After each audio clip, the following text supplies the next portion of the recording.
اتكلمنا عن الفاندمنتالز في اليو اي والفيجوال ديزاين عامة ان جنرال من principles و elements. وكان المفروض آخر حاجة من ضمن ال elements of design كانت الألوان، بس عشان ال colors بالنسبة لي هي جزء كبير مش مقتصر على كونه just element أو عنصر من عناصر التصميم، فأنا كنت عامل له section لوحده في الآخر، لان انا شايفه بنفس التقل بتاع الاليمنتس والبرنسبلز بتاعت الديزاين. ولكن للاسف السيشن اللي فاتت ما كفتش في الوقت، فعشان كده احنا عملنا لها سيشن سبيسيفيكلي للالوان. يعني مبدئيا لو حد ما حضرش السيشن اللي فاتت، انا احمد منصور، يو اكس يو اي ديزاينر.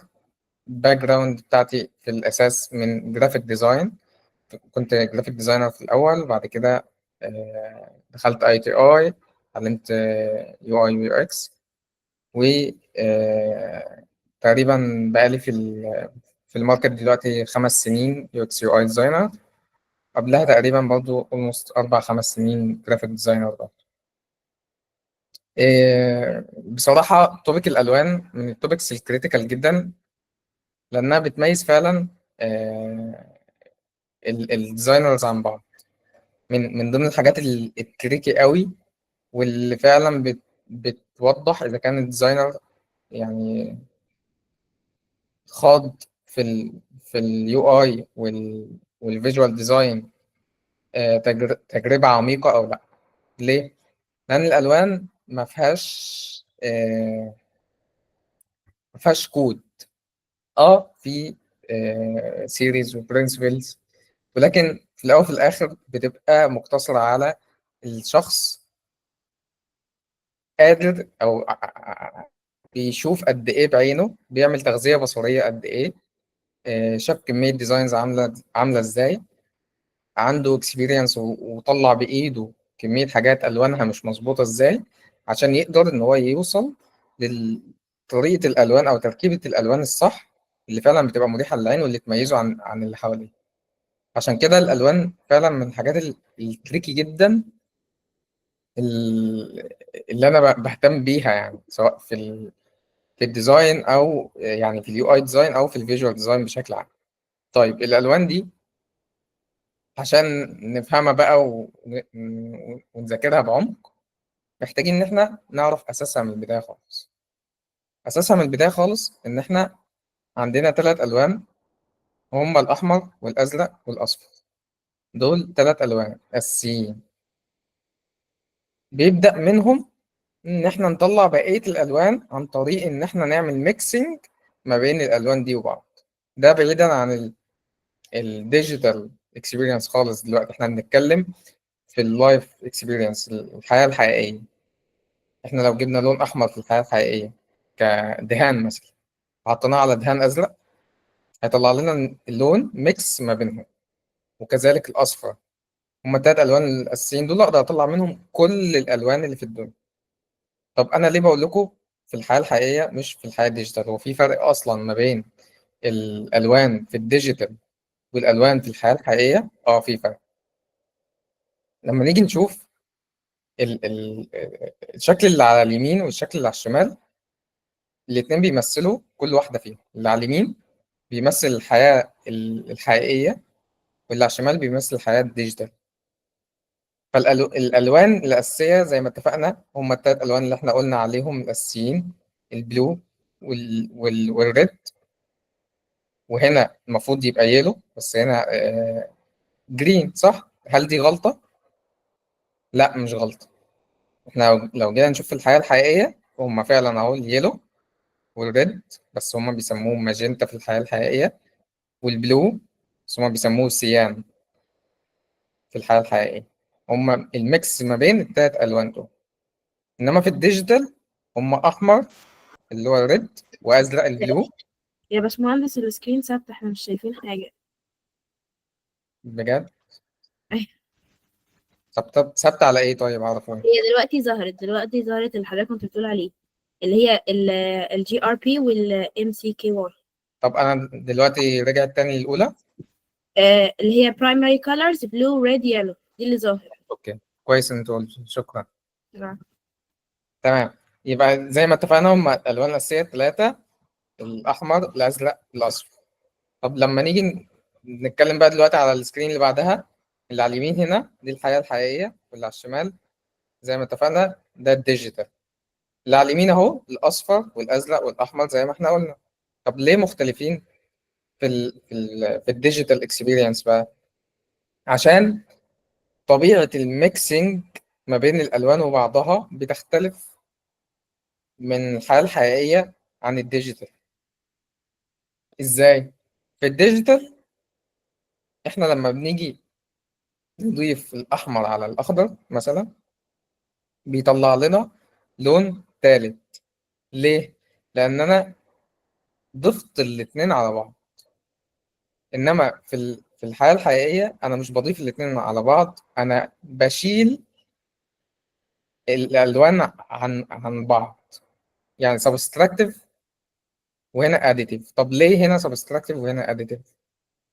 هنا سبتراكتيف عشان اصلا مفهوم اللون اصلا في الحياه الحقيقيه جاي من ان في اضاءه وقعت على سبجكت أو قصدي اوبجكت او جسم معين يعني. فشويه الضوء ده مكون من 7 الوان، شويه الوان منه تعمل لها ريفليكشن والالوان التانيه فضلت موجوده امتصها الجسم يعني ما تعملهاش ريفليكشن. فشويه الالوان اللي تعمل لها ريفليكشن دي هي الالوان هو اللون اللي انا شفته بعيني. فلو انا شايف ازرق دلوقتي معنى كده ان اللون الازرق هو اللي اتعمل له ريفليكشن وبقيه الالوان امتصها الجسم. فعشان كده انا شايف الحاجه لونها ازرق. فلذلك هي عمليه الميكسينج في الالوان اصلها في الحياه الحقيقيه سبتراكتيف. يعني انا شلت شويه الوان عن بعض، يعني عن الاوبجكت ده، ما خليتهاش يحصل لها ريفليكشن. ليه؟ لان انا لو مثلا عملت ضوء على اوبجكت معين وال7 الوان ما اتعملش منهم ريفليكشن نهائي، ال7 الوان تم امتصاصهم تماما من الاوبجكت، معنى كده ان انا اشوف الاوبجكت ده لونه ايه؟ لونه اسود. ليه؟ ال7 الوان انا نقصتهم من الالوان اللي هيتعمل لها ريفليكشن، عملت لهم سبتراكشن.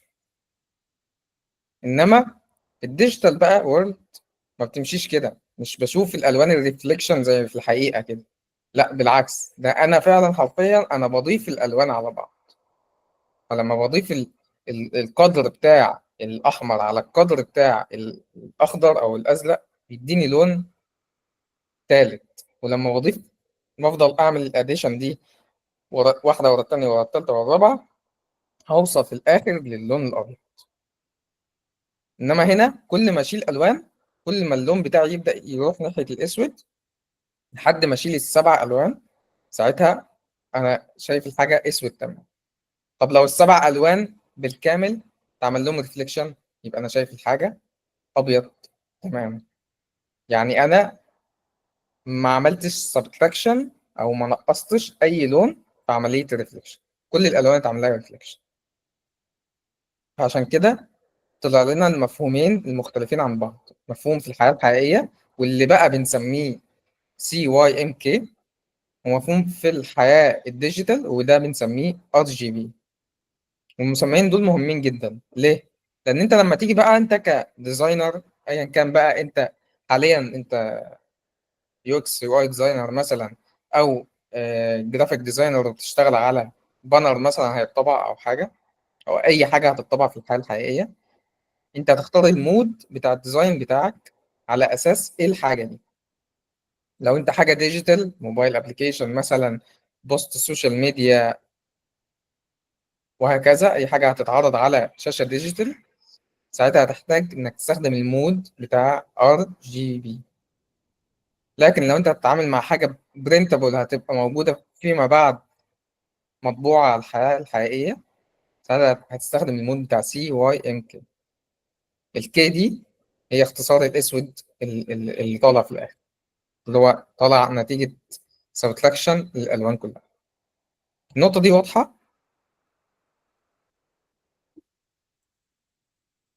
حلو جدا.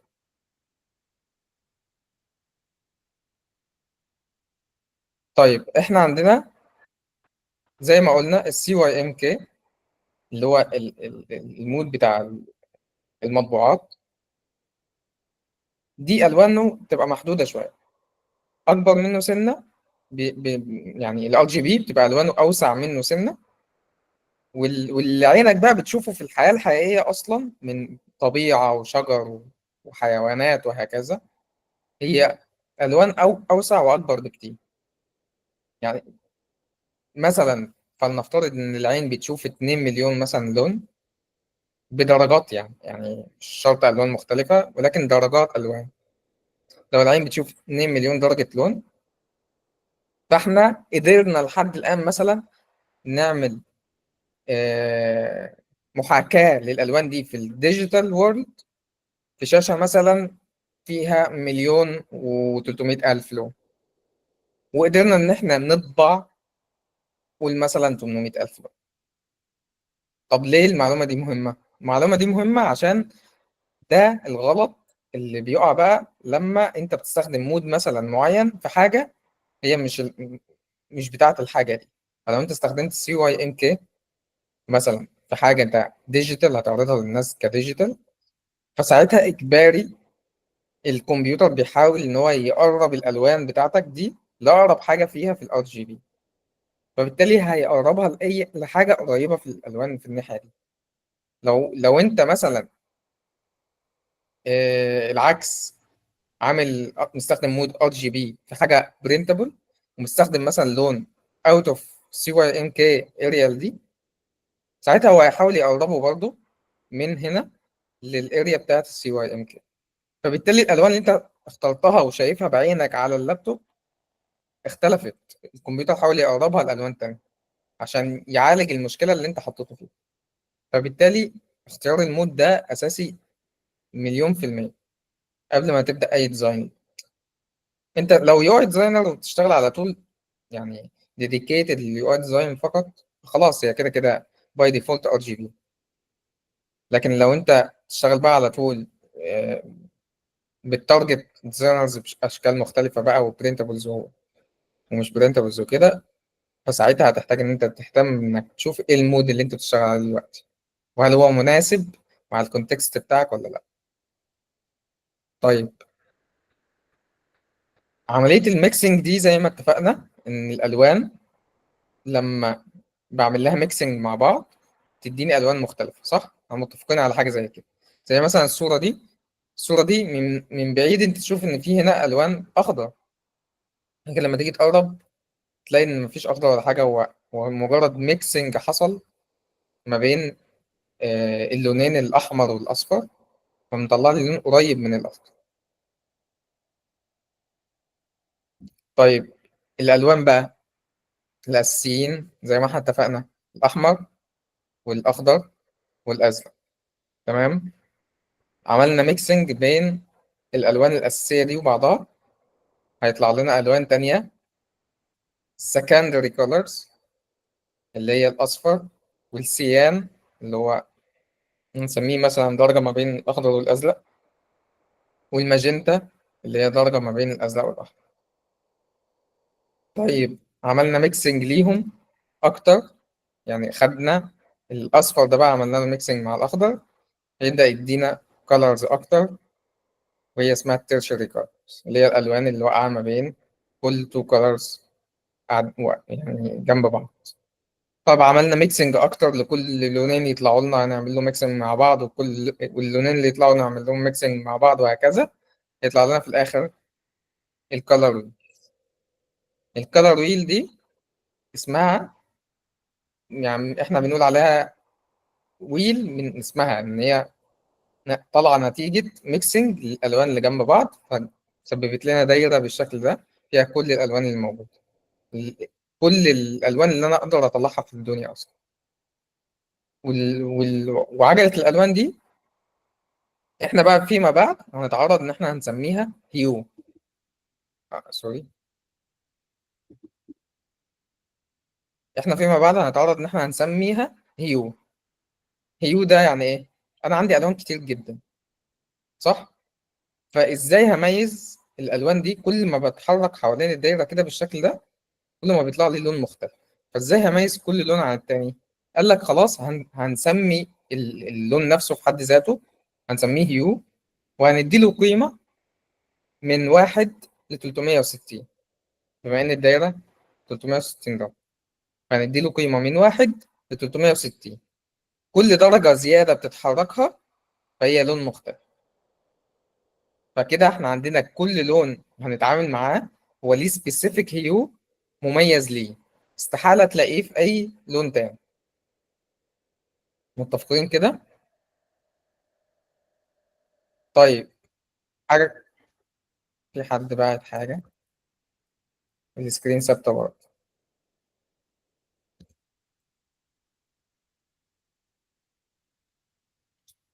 طب انتوا شايفين عجلة الألوان دي صح؟ ولا هي كانت على حاجة تانية؟ طب تمام. أنا الشرح اللي أنا بشرحه من ساعتها كان على عجلة الألوان دي، اللي هو جت نتيجة الميكسنج اللي ما بين كل لونين بيطلعوا لنا جنب بعض، لحد ما وصلنا في الآخر لعجلة الألوان اللي فيها كل لون، واللي أصلا العجلة دي أساسها دايرة، والدايرة 360 درجة. فالناس قالت خلاص عشان نميز كل لون عن التاني هندي كل لون ديجري معين. فخلاص من 1 ل 360 كل لون ليه ديجري خاصة بيه، وده هنسميه هيو. يبقى الفاليو دي بنسميها هيو، الفاليو بتاعت اللون دي اللي احنا بنغير فيها، بنغير في اللون. تمام. طيب، المبدأ كمان في الألوان هو الكالر تمبريتشر. ايه الكالر تمبريتشر؟ قال لك احنا عندنا الألوان في منها ألوان حارة وألوان برد. الألوان الحارة دي هي اللي بتديك إحساس بالحرارة، أقرب للنار، أقرب للشمس، أقرب للألوان دي. أنت بتفتكر فيها شعور الدفء أو الحرارة. والألوان الكولد العكس تمام، أقرب للمية، أقرب للتلج، وهكذا. بتفتكر فيها الشعور بتاع المية والتلج والبرودة وهكذا. كل واحدة فيهم لما هنيجي نستخدم الألوان فيما بعد، اعرف إن اليوزر لما هيجي يريكول في دماغه الشعور، هيريكول شعور معبر عن اللون ده في الحياة الحقيقية.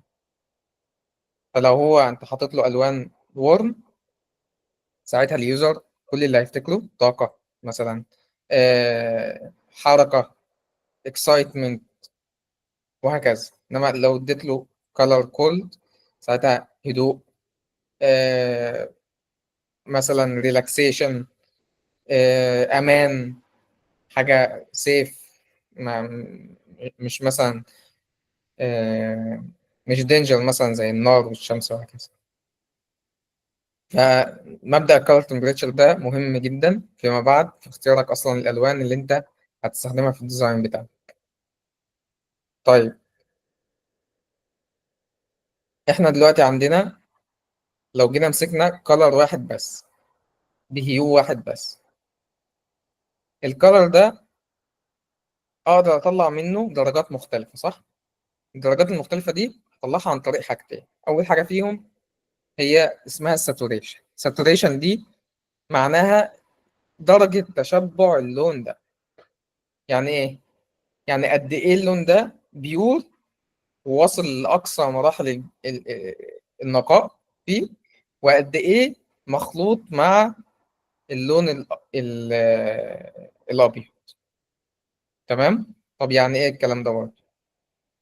يعني أنا لو جبت الكلر بتاعنا ده اللي هو الأورنج، زودت عليه مثلا لون أبيض أو لون أسود أو لون جراي، ساعتها درجة نقائه هتقل، فبالتالي هيديني درجة مختلفة من نفس اللون. تمام كده؟ طيب، فأنا عندي معنى كده إن أنا كل ما الساتوريشن كانت قليلة، كل ما درجة النقاء دي قليلة، فكل ما اللون بقى درجة نقاءه قليلة، فبقى أبعد للون الحقيقي. وكل ما الساتوريشن زادت، كل ما درجة النقاء هتزيد، كل ما قربت للون الحقيقي. تمام. فهنا صفر. هم قال لك بقى خلاص احنا هندي قيمة للساتوريشن ده، هندي له قيمة من صفر ل 100. صفر يعني النقاء مفيش، مش موجود، منعدم، فبالتالي اللون هيوصل معاك للدرجة البيضاء أبيض. و100 يعني اللون ده في كامل درجة نقاء. يعني ده اللون الحقيقي 100%، ما حصلش ميكسنج ليه مع لون أبيض ولا مع لون جراي ولا مع لون أسود. لو حصل ميكس مع لون أبيض هيروح للشمال كده، لو حصل ميكس مع لون جراي هيروح كده، لو حصل ميكس مع لون أسود هينزل كده. صح؟ طيب والساتوريشن دي اتفقنا كده إن خلاص قيمتها من 0 ل 100، باختلاف حاجة زي الهيو قيمتها من 1 ل 360، مفيش فيها صفر أصلا، لأن مفيش حاجة اسمها أنا ما عنديش كلر أصلا، أنا لازم هيبقى عندي كلر. تمام؟ طيب دول بقى سريعة عن الساتوريشن. إيه فايدة الرولز والتيبس أند تريكس؟ فايدتها إن أنت زي ما اتفقنا في السيشن اللي فاتت، إحنا بنشرح البرنسبلز والرولز، ولكن م- مش بنشرحها عشان أنت تمشي عليها 100%، ولكن عشان أنت لما تفهمها تبقى عارف إمتى تكسر الرول دي وإمتى تمشي عليها فعلا. ففايدة الرولز والتيبس اند تريكس إن أنت تبقى عارف في البداية. لو أنت مثلا عارف إن أنت لسه ما أنتش عينك لسه ما حصلش تغذية بصرية كتيرة، عينك لسه مش أحسن حاجة مع الألوان، ما غلطتش كتير في الألوان وهكذا، وعايز تقلل درجة الخطأ في الديزاينز بتاعتك وفي ألوانك، امشي ورا التيبس اند تريكس والرولز دي في البداية. ومع الوقت والخبرة هتعرف امتى تبريك الرولز. فأول رول لينا ان احنا واحنا بنختار الساتوريشن بتاع الكالر نبعد عن الحواف بتاعه اللون بتاعي. فمثلا ما اختارش، لو انا عايز لون فاتح جدا قريب للابيض، ما اختارش ابيض تماما واروح في الحافه الاقصى الشمال فوق عشان اختار اللون الابيض. لا، انا ابعد عن الحواف، كل المنطقه دي اللي بره دي، كل دي منطقه ريستريكتد، بلاش اروح ليه؟ لان انا لو رحت اقصى اليمين هنا هيديني لون فايبرانت جدا، هيبقى مؤذي جدا للعين. لو رحت اقصى الشمال هنا هيديني لون ابيض جدا، برضه هيبقى مؤذي للعين. اقصى اليمين او الشمال تحت هيديني لون اسود جدا، مش هيبقى مريح برضه للعين. فبالتالي احنا بنحاول نبعد عن الايدجز دي عشان ندي الوان مريحه اكتر للعين. الوان مثلا الساتوريشن فيها تبقى قليله، الوان اللايتنس فيها تبقى قليله برضه، او تبقى يعني مش قليله، تبقى متوسط، لا هي عاليه جدا ولا هي قليله جدا. وده يجيبنا اللي بعد تالت عامل في اللون، وهو البرايتنس. البرايتنس ده هو قد ايه ال الايه الضوء، قد ايه الضوء بتاع اللون ده عالي ولا قليل. فمعنى كده ان انا لو عندي اللايتنس او البرايتنس قصدي، يا رب، لو انا عندي البرايتنس قليله جدا، معنى كده ان انا اللون ده مش ظاهر، فساعتها اللون هيبقى اسود. لو البرايتنس اعلى حاجه، معنى كده ان اللون ده هيبقى ظاهر، بس انا وديته في اعلى حاجه، فبالتالي هيبقى اقصى حاجه ممكن اللون ده يظهر. فالبرايتنس لما نيجي نحطها برضو على الريكتانجل، هنحطها فوق وتحت عشان نقدر ان احنا نتحكم فيها. هنحطها اقل حاجه خالص تحت، اعلى حاجه خالص فوق. فوق هنا 100، اقل حاجه تحت 0. فبالتالي انا لو عندي مثال لون مثلا الساتوريشن بتاعته اعلى حاجه 100%، فبالتالي اللون هيبقى بيتكلم هنا في اقصى اليمين. لو قلنا ان البرايتنس بتاعت اللون ده 0، مفيش برايتنس نهائي، مفيش اضاءه نهائي، ساعتها اللون هيبقى واقع تحت هنا، فبالتالي هيديني لون اسود. هو درجه النقاء بتاعت اللون 100% وعاليه جدا، ولكن درجه الاضاءه على اللون ده 0، فبالتالي مش هشوف اللون. لكن لو درجه الاضاءه 100% هي كمان، فبالتالي اللون هيبقى واقع فوق هنا، لأن هنا الصفر بتاع الساتوريشن هنا والمية هنا، الصفر بتاع البرايتنس هنا والمية هنا، فاللون هيبقى واقع هنا في الجزء ده، ساعتها هيديني أقصى إضاءة ممكن آخدها من اللون ده مع أقصى نقاء ممكن آخده من اللون ده. يبقى إحنا كده لخصنا 3 عناصر أساسيين في الألوان، هما الهيو، اللون ده إيه هو أصلا، أصفر أزرق أحمر أخضر وهكذا.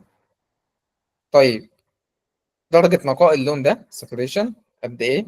هل هو نقي 100% مثلا، ولا مش نقي تماما 0%؟ والإضاءة اللي واقعة على اللون ده قد إيه؟ 0% ولا 100%؟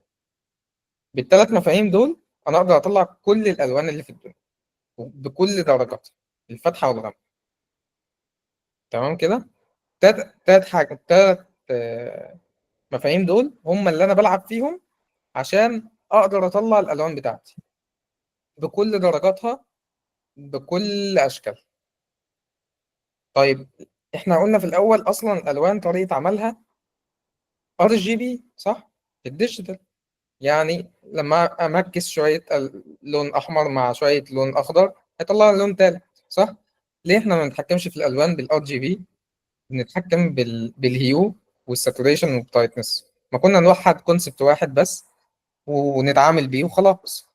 لأن أنت الإجابة ببساطة إن أنت مش هتقدر تتخيل قد إيه درجة لون أحمر مثلا أنا محتاج أحطها مع قد إيه درجة لون أخضر محتاج أحطها عشان أطلع اللون اللي أنا عايز أوصل له في دماغي صح؟ صعب جدا إن أنا أتحكم في الألوان كميكسنج الألوان مع بعض، صعبة جدا مش سهل. لكن إن أنا أفكر بالكونسبت بتاع التتابع ده، انا بتحكم في حاجه واحده دلوقتي مثلا الدرجه بتاعت اللون، او يعني اللون نفسه ايه هو. خلاص وصلت للون نفسه ايه هو، ابدا اتحكم في درجه نقاء اللون ده. خلاص وصلت لدرجه نقاء اللون، ابدا اتحكم في البرايتنس بتاعت اللون والاضاءه اللي واقعه على اللون ده قد ايه. فلو لما قسمناها بقت اسهل لينا ان احنا نطلع الوان، عن فكره بقى ان احنا نشوف هنحط قد ايه من الازرق على قد ايه من الاخضر عشان يطلع لنا لون ثالث احنا ممكن نكون مش عارفين اصلا ايه هو. صح كده؟ فانت لما تيجي تتحكم في الالوان بقى ما تغلطش الغلطه بتاعت انا بتحكم في اللون عن طريق الهكس كود مثلا، او بتحكم في اللون عن طريق الRGB. لا، اكتر حاجه دقيقه في التحكم في الالوان هي الهيو والبرايتنس والساتوريشن، اللي احنا بنسميها باختصارا HSP. تمام كده؟ طيب بعد ما عرفنا الالوان، جم ناس قال لك في شويه نظريات كده الناس اللي قبلنا جربت واخطأت وجربت ونجحت وجربت واخطأت وهكذا لحد ما عرفنا ان في شويه ميكسنج كده ما بين الالوان وبعضها بيخلي الالوان بشكل ما مريحه للعين. فدي نظريات خلاص احنا اثبتنا ان هي بتطلع دايما الوان مريحه للعين. ايه النظريات دي؟ هم حوالي ست او ثمان نظريات تقريبا. هن يعني هنشرح كل واحده فيهم بريفلي كده باختصار هي بتفكر ازاي. دي عجله الالوان زي ما احنا اتفقنا، بيبقى فيها كل الالوان اللي عندي. لو مسكنا لون واحد فقط وغيرنا في درجة الساتوريشن بتاعته ودرجة البرايتنس بتاعته، ساعتها هيطلع لنا نظرية اسمها مونوكروماتيك كولر. مونوكروماتيك كولر يعني أنا خدت اللون الأساسي بتاعي ده اللي هو الأورنج في الكيس دي مثلا، طلعت منه شوية تنتس وشوية شيدز. تنتس دي اللي هي درجات أفتح، والشيدز درجات أغمق. بس هو لون واحد بس، هيو واحد بس اللي أنا استخدمه. تمام؟ دي نظرية من النظريات. طب نيجي نشوفها في تطبيق عملي في ابلكيشن زي ده مثلا. والابلكيشن ده مش عارف انا اقدر ماشي. الابلكيشن ده استخدم لون واحد هو اللون الفايلت ده، وطلع منه درجات وبالتالي كون بيها الديزاين بتاعه. زي مثلا الديزاين اللي فوق الهيدر اللي فوق ده واخد درجة، الإلستريشن اللي هنا ده واخد درجات من مختلفة، من درجات فاتحة ودرجات غامقة، بس هو نفس اللون نفس الهيو. البوتونز كذلك نفس الحاجة.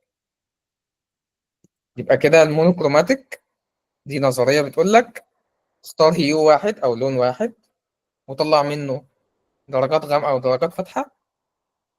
ساعتها دي نظرية مثبت إن هي بتبقى هتطلع لك ألوان مريحة للعين. ودي أعتقد أغلبنا بيبدأ كده عشان يبقى في السيف سايد، ما هوش لسه عايز يعرض نفسه للخطأ بتاع إن أنا ممكن أمكس لونين مع بعض فيطلعوا شكلهم مش حلو. أنا أكتر حاجة سيف ممكن أستخدمها إن أنا أجيب لون واحد وأطلع منه درجات غامقة وفاتحة. ودي أنا نفسي في بداية المجال كنت بفكر كده. بالعكس، ده أنا كنت بفكر في بداية المجال أصلا إن أنا أشيل الألوان تماما وأعمل الأبلكيشن مجرد أبيض وأسود ودرجات الجراي فقط لا غير، عشان ما احتكش بالألوان. تدريجيا دخلت في إن أنا أستخدم نظرية بسيطة زي المونوكروماتيك كولر، تدريجيا دخلت في نظريات تانية، وهكذا لحد ما الواحد عرف كل نظرية فيهم إزاي يستخدمها ومفيدة إمتى. فأنت عندك أبسط حاجة أو أول سيري ممكن تستخدمها هي المونوكروماتيك كولر. طيب، تاني سيري معانا وهي الأنالوجاس كولرز. أنالوجاس دي ببساطة ثلاث ألوان جنب بعض في عجلة الألوان. فمثلا في المثال بتاعنا اللون الأساسي هو اللون الأورنج، ناخد معاه اللون اللي جنبه هو الأصفر، واللون اللي جنبه من الناحية التانية هو الأحمر. يبقى أنا كده معايا تلات ألوان واقعين جنب بعض على عجلة الألوان، طلعت بيهم سيري اسمها أنالوجاس كولر. طيب، السيري دي تطبيقها العملي بيبقى مفيد إمتى؟ مفيد لو أنت عايز تلات ألوان تستخدمهم بيدوا دلالات مختلفة وتستخدمهم عندك في الابليكيشن، يعني في جزء معين في الابليكيشن. زي مثلا المثال بتاع الابليكيشنز بتاعت الماب، هو بيبقى عنده في الماب عايز درجات الوان مختلفة عن بعض في نفس الوقت تبقى مميزة لكل واحدة فيهم، عشان يبقوا بينهم هارموني زي ما بيقولوا او انسجام كده، وفي نفس الوقت مع دلالات لليوزر عن اشياء مختلفة. هو استخدم مثلا اللون الازرق هو كابليكيشن في الروت الاساسي، استخدم اللون الازرق، واخد اللون اللي جنبه اللي هو الاخضر استخدمه مثلا في الروت بيدي دلاله بشكل معين ان الطريق ده مثلا فاضي او الطريق ده اسرع، واستخدم الناحيه التانيه اللون الاغمق منه اللي هو مش عارف فايوليت ده ولا بيربل، عشان يدي دلاله بشكل تاني معين ايا كان ايه. فانت لو عايز عندك specific part في الديزاين بتاعك statuses مثلا، تجذب ألوان مختلفة في المثال بتاع المابنج ده، أيا كان أنت محتاج حاجة هيبقى ليها ألوان مختلفة في حدود ثلاث ألوان مثلا أو أربع ألوان حتى، تقدر إن أنت تستخدم النظرية بتاعت الأنالوجز. نفس اللون باخد اللون اللي جنبه واللون اللي جنبه الناحية التانية. طيب، تالت نظرية معانا complementary colors. complementary colors دي يعني الألوان المضادة أو المتقابلة. فمعنى كده إن اللون بتاعنا الأساسي اللي إحنا اتكلمنا ماسكينه وبنطبق عليه من ساعتها اللي هو الأورنج، لو أخدت اللون اللي قصاده الناحية التانية من عجلة الألوان اللي هو الأزرق، ساعتها هبقى بستخدم الكومبلمنتري كولر سيري. طيب، مفيد في إيه الكومبلمنتري كولرز؟ مفيدة في إن أنت زي ما اتفقنا قبل كده الألوان حاجتين، ألوان وورم وألوان كولد، دفء وبرد. لو جيت بصيت في عجلة الألوان هتاخد بالك إن الألوان الباردة واقعة في الجزء اللي تحت ده مثلا، الألوان الدافئة واقعة في الجزء اللي فوق ده، الاتنين متقابلين لبعض. فلو أنت عايز لونين عكس بعض تماما في الصفات، تاخد دايما complementary colors، تاخد دايما لونين قصاد بعض في عجلة الألوان، لأن مدى درجة الورمنس بتاعت اللون دي هي... هي... هيبقى دايما مقابله المية في المية عكس الورمنس دي. فلو أنا عندي أحمر هيبقى قصاده أخضر، لو أنا عندي أورنج هيبقى قصاده أزرق، وهكذا. طيب ده مفيد في إيه؟ أنا ممكن أستخدم ده في إيه؟ أستخدمه في إن أنا أميز حاجة عن حاجة تانية. يعني لو أنا عندي مثلا كل حاجة بلون معين زي اللون الأورنج ده مثلا، وعايز حاجة واحدة بس أميزها عنهم، هستخدمها باللون الأزرق. فلما أبقى شايف كل حاجة لونها أحمر وحاجة واحدة أو حاجات قليلة لونها أزرق، ساعتها اللون الأزرق هيشدني لأن هو عكس الأحمر تماما. بخلاف مثلا درجة نظرية زي النظرية اللي فاتت اللي إحنا كنا بنشرحها، تلات ألوان جنب بعض في عجلة الألوان، فدرجة قرب الأخضر من الأزرق من البربل قريبين من بعض في عجلة الألوان، فدرجة قربهم من بعض بتخليني لا، أنا مش هميزهم قوي عن بعض. مميزين وكل حاجة، ولكن مش بالدرجة الكافية زي الكومبلمنتري كارds اللي أنا بختار أصلا لونين مختلفين تماما عن بعض في كل الصفات بتاعتهم. طب تعالوا نشوف مثال لده. ابلكيشن مثلا، مش فاكر كان اسمه ايه والله، بس ده ابلكيشن بيستخدم دايما اللون الاورنج والاصفر في الحاجه، في كل حاجه في الابلكيشن، وعايز يميز الكول تو اكشن في السكرين. فميزها ازاي؟ ان هو اختار دايما كول تو اكشن يبقى لونه الكومبلمنتري كولر المقابل للاورنج ده. ايه الكومبلمنتري كولر المقابل للاورنج؟ هو اللون الازرق. خلاص كل الكول تو اكشنز بتاعته هيخليها لونها ازرق. فبالتالي انت عينك شايفه السكرين ابيض واسود، ده طبيعي اساسيين، والوان الجراي زائد الوان الاورنج والاصفر، وفجاه شفت حاجه لونها ازرق، انا عيني تلقائيا هتروح للحاجه المضاده القليله النادره للون اللي انا متعود اشوفه دايما اللي هو الاصفر.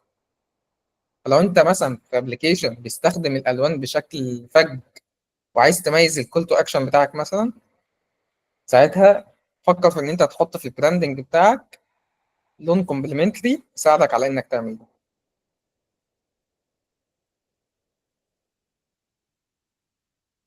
فده يطلعنا في الاخر بكود الالوان القريبه من بعض دول اصحاب، اعتبرهم كده كاصحاب، والالوان الاوبوزيت لبعض اعتبرهم كحبايب.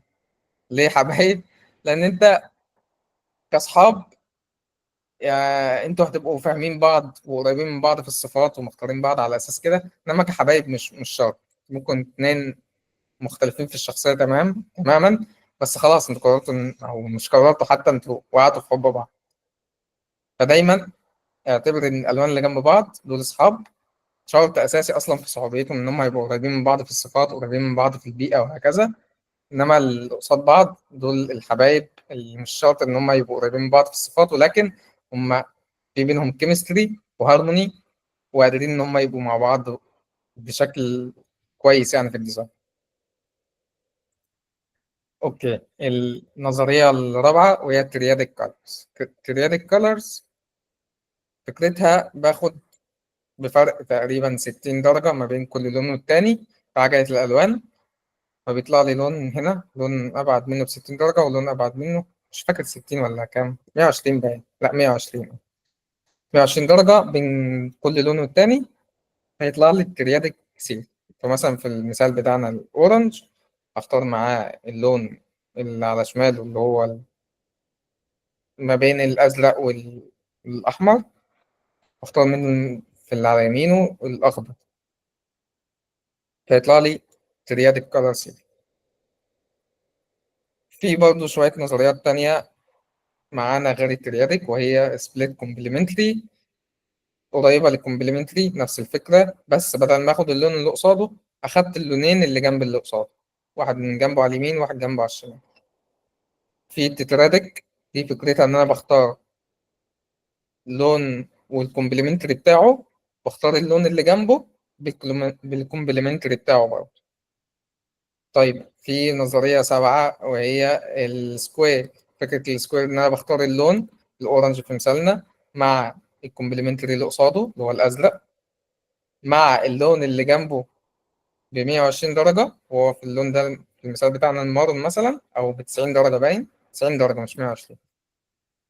والكومبلمنتري بتاع اللون اللي جنبه ب 90 درجة وهو الأخضر. فبمشي 90 درجة 90 درجة 90 درجة وهكذا لحد ما أرجع للون نفسه. طب أمثلة على السيريز دي، الترياديك كولرز مثلا ممكن أطبقها بالشكل ده في هيرو سيكشن مثلا. معظم الهيرو سيكشن واخد الكولر الأزرق. في حاجات عايزة مميزة في الهيرو سيكشن ده شوية فهديها الكولر الأورنج. وفي مثلا حاجات أقل خالص أديها الكولر مثلا الأخضر. فبالظبط يعني بالظبط أنا مشيت على نسبة إن لون منهم يبقى واخد 60% من السكرين، لون منهم يبقى واخد 30% من السكرين، ولون منهم يبقى واخد 10% من السكرين. الأخضر مثلا في مثالنا ده 10%، الأورنج 30%، والأزرق هو اللي طاغي على السكرين كلها 60%. براحتك بقى أنت يعني ادي النسب دي 60 30 10 دي اديها لأي لون فيهم هتمشي عادي. بس أهم حاجة تبقى أنت وأنت بتستخدم الترياديك كولرز دي تستخدمها بنفس الفكرة دي نفس الأسلوب. كولر دايما يبقى هو اللي طاغي، كولر يبقى أقل منه شوية النص تقريبا استخدامك ليه، وكولر يبقى للحاجات قليلة جدا ونادرة جدا في السكرين. النظرية الخامسة للسبليت كومبلمنتري فكرتها إن أنت مثلا عندك لون أورنج زي ده، بدل ما استخدم معاه لون واحد مضاد ليه هستخدم لونين. يعني بصراحة يعني لو هتسألني ليه استخدم سبليت كومبلمنتري ما استخدمش كومبلمنتري العادي، انا بصراحة يعني كخبرتي يعني ما وصلتش للنقطة دي 100%. ولكن اعتقد هي جت من ان واحد عايز يطلع عن المألوف يعني، فبدل ما يستخدم الكومبلمنتري اللي قصاده على طول استخدم اللونين القريبين ليه. في نفس الوقت تضاد، يعني اللونين دايما بعاد عنه تماما في الناحية التانية من الكالر ويل، ومش حاجة تقليدية زي الكومبلمنتري مثلا عشان خلاص كان وقتها الكومبلمنتري اتهرس مثلا أو ناس كتير استخدمته وهكذا، فهو حب يطلع عن المألوف ده يعني. النظرية الثابتة وهي التترادك نفس فكرة التوريادك بالظبط. بس هما بدل ما هما 3 ألوان هما 4 ألوان. نمشي بنفس الكونسيبت بتاع 30 60 10. لون مثلا يبقى طاغي في السكرين، لون يبقى 30%، وال10% دي مثلا اديها للونين الباقي 5% و5%. بس طبعا الالوان لما تيجي تحطها على بعض بقى في مثال زي ده مثلا، ما تجيش تحط لونين قريبين من بعض فوق بعض، لا استخدم دايما لونين متضادين تحطهم فوق بعض عشان يبقى دايما في كونتراست ما بين اللونين دول. طيب فاكت بقى، a color is only a color in relation to another color. يعني ايه؟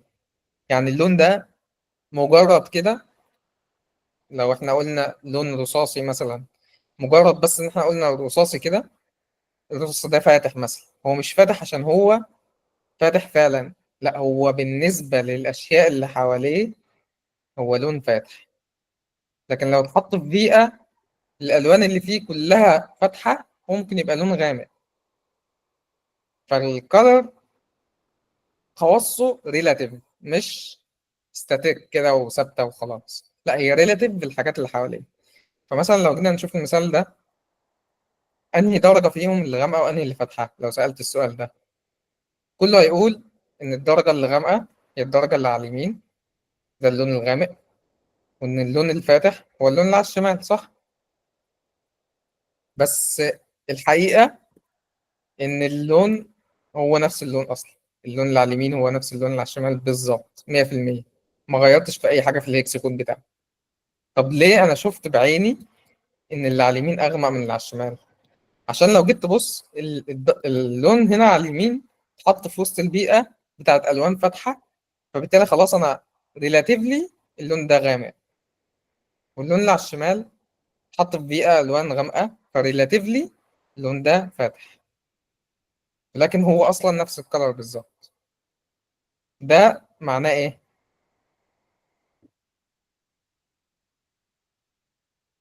بالظبط، ما احنا لو حطيناهم على بعض زي المثال ده لا، هنلاقي اصلا ان الاتنين نفس الدرجه في كل حاجه، نفس درجه السطوع اللي هي البرايتنس، نفس درجه الساتوريشن اللي هي النقاء، ونفس الهيو.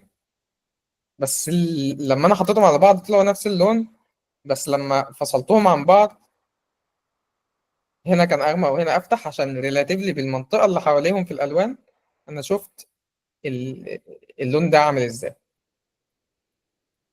طيب ليه ده حصل قبل ما ننقل على الجزئيه اللي بعدها، او ليه انا بقول لك الكلام ده؟ بقوله لك عشان لما هتيجي تشتغل مثلا، او تيجي تشوف حد شغال بدرجه معينه مثلا في لون معين، ولنفترض مثلا لون زي الاحمر او الاصفر، واحد عامله في ابلكيشن معين، الابلكيشن ده طبيعته ان هو دارك مود مثلا، وانت شفت الابلكيشن واللون اللي هو مستخدمه تحفه وعجبك جدا، وعايز تاخد اللون ده نفسه عشان ما تغلطش بقى، وعشان ما تقلبش وما تجودش، انا هاخد نفس الدرجه عام بتاعت الراجل اللي عمل بيها شغل حلو جدا ده، هستخدمها هي بالظبط. فجيت استخدمتها مثلا، هو عامل طبيعه الابلكيشن بتاعته الكونتكست بتاعه ان هو دارك مود، انا الكونتكست عندي لايت مود، فجيت استخدمتها لقيت ان نفس الدرجه اللي هو بيستخدمها دي بنفس الشيدز والتنس وكل حاجه مش طالعه معايا كويس زي ما هو مطلعها كويس. طب ليه ده؟ ده عشان هو حاططها في وسط الوان غامقه فنفعت معاه، وانت جيت حطيت نفس الدرجه بالظبط، ما خليتهاش تتكيف مع الكونتكست بتاعك، حطيتها في وسط الوان فاتحه، فبالتالي طلع معاك اللون وحش، او طلع معاك الكونتراست وحش، او مش مريح للعين، او سميه زي ما تسميه. تمام. فانت دايما حاول تخلي اللون ده يتكيف مع البيئه او مع الديزاين اللي انت حاطه فيه.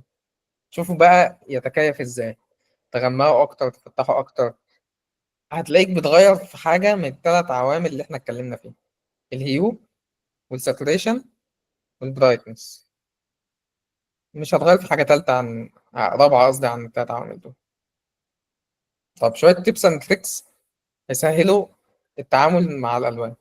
اول حاجه زي ما اتفقنا، استخدم دايما ال HSP، ما تستخدمش الهكس كود. ايه هو الهكس كود؟ اللي هو الريد والجرين والبلو. اول رقمين في الهكس كود بتاعك اللي انت بتستخدمه بيمثلوا درجة اللون الأحمر قد إيه، تاني درجتين بيمثلوا درجة اللون الأخضر قد إيه، وتالت درجتين أو رقمين يعني بيمثلوا درجة اللون الأزرق ده قد إيه. بس إحنا حطيناهم كهيكس كود عشان يبقى أسهل لينا نتعامل مع الماشين اللي قدامنا أو مع اللابتوب اللي قدامنا، إنها تفهم اللون اللي إحنا عايزين نوصل له إيه. اخترعنا الهيكس كود. بس هل الهيكس كود ده هو يوزابل من ناحية الماشين، بس هل هو يوزابل من ناحية احنا كديزاينرز أو كبشر؟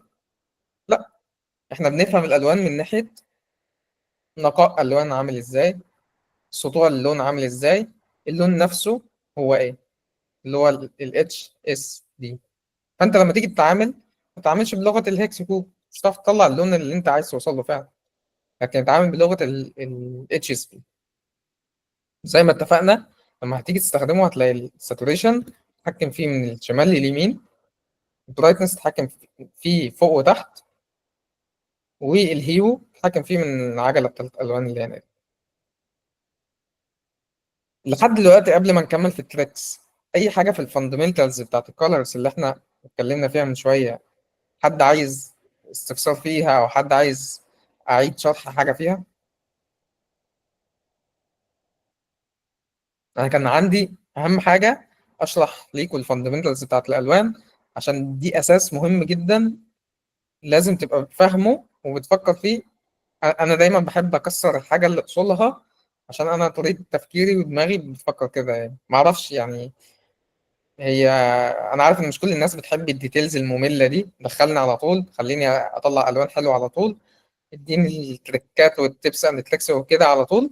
مش شرط افهم بدايه الحاجه ايه، بس انا مقتنع ان بدايه الحاجه لما تفهم الحاجه بشكل عميق وتعرف بدايتها بالشكل ده، تقدر ان انت تبقى كرييتيف فيها بعد كده، تعرف حدودك عامله ازاي وتعرف تكسر الحدود دي ازاي.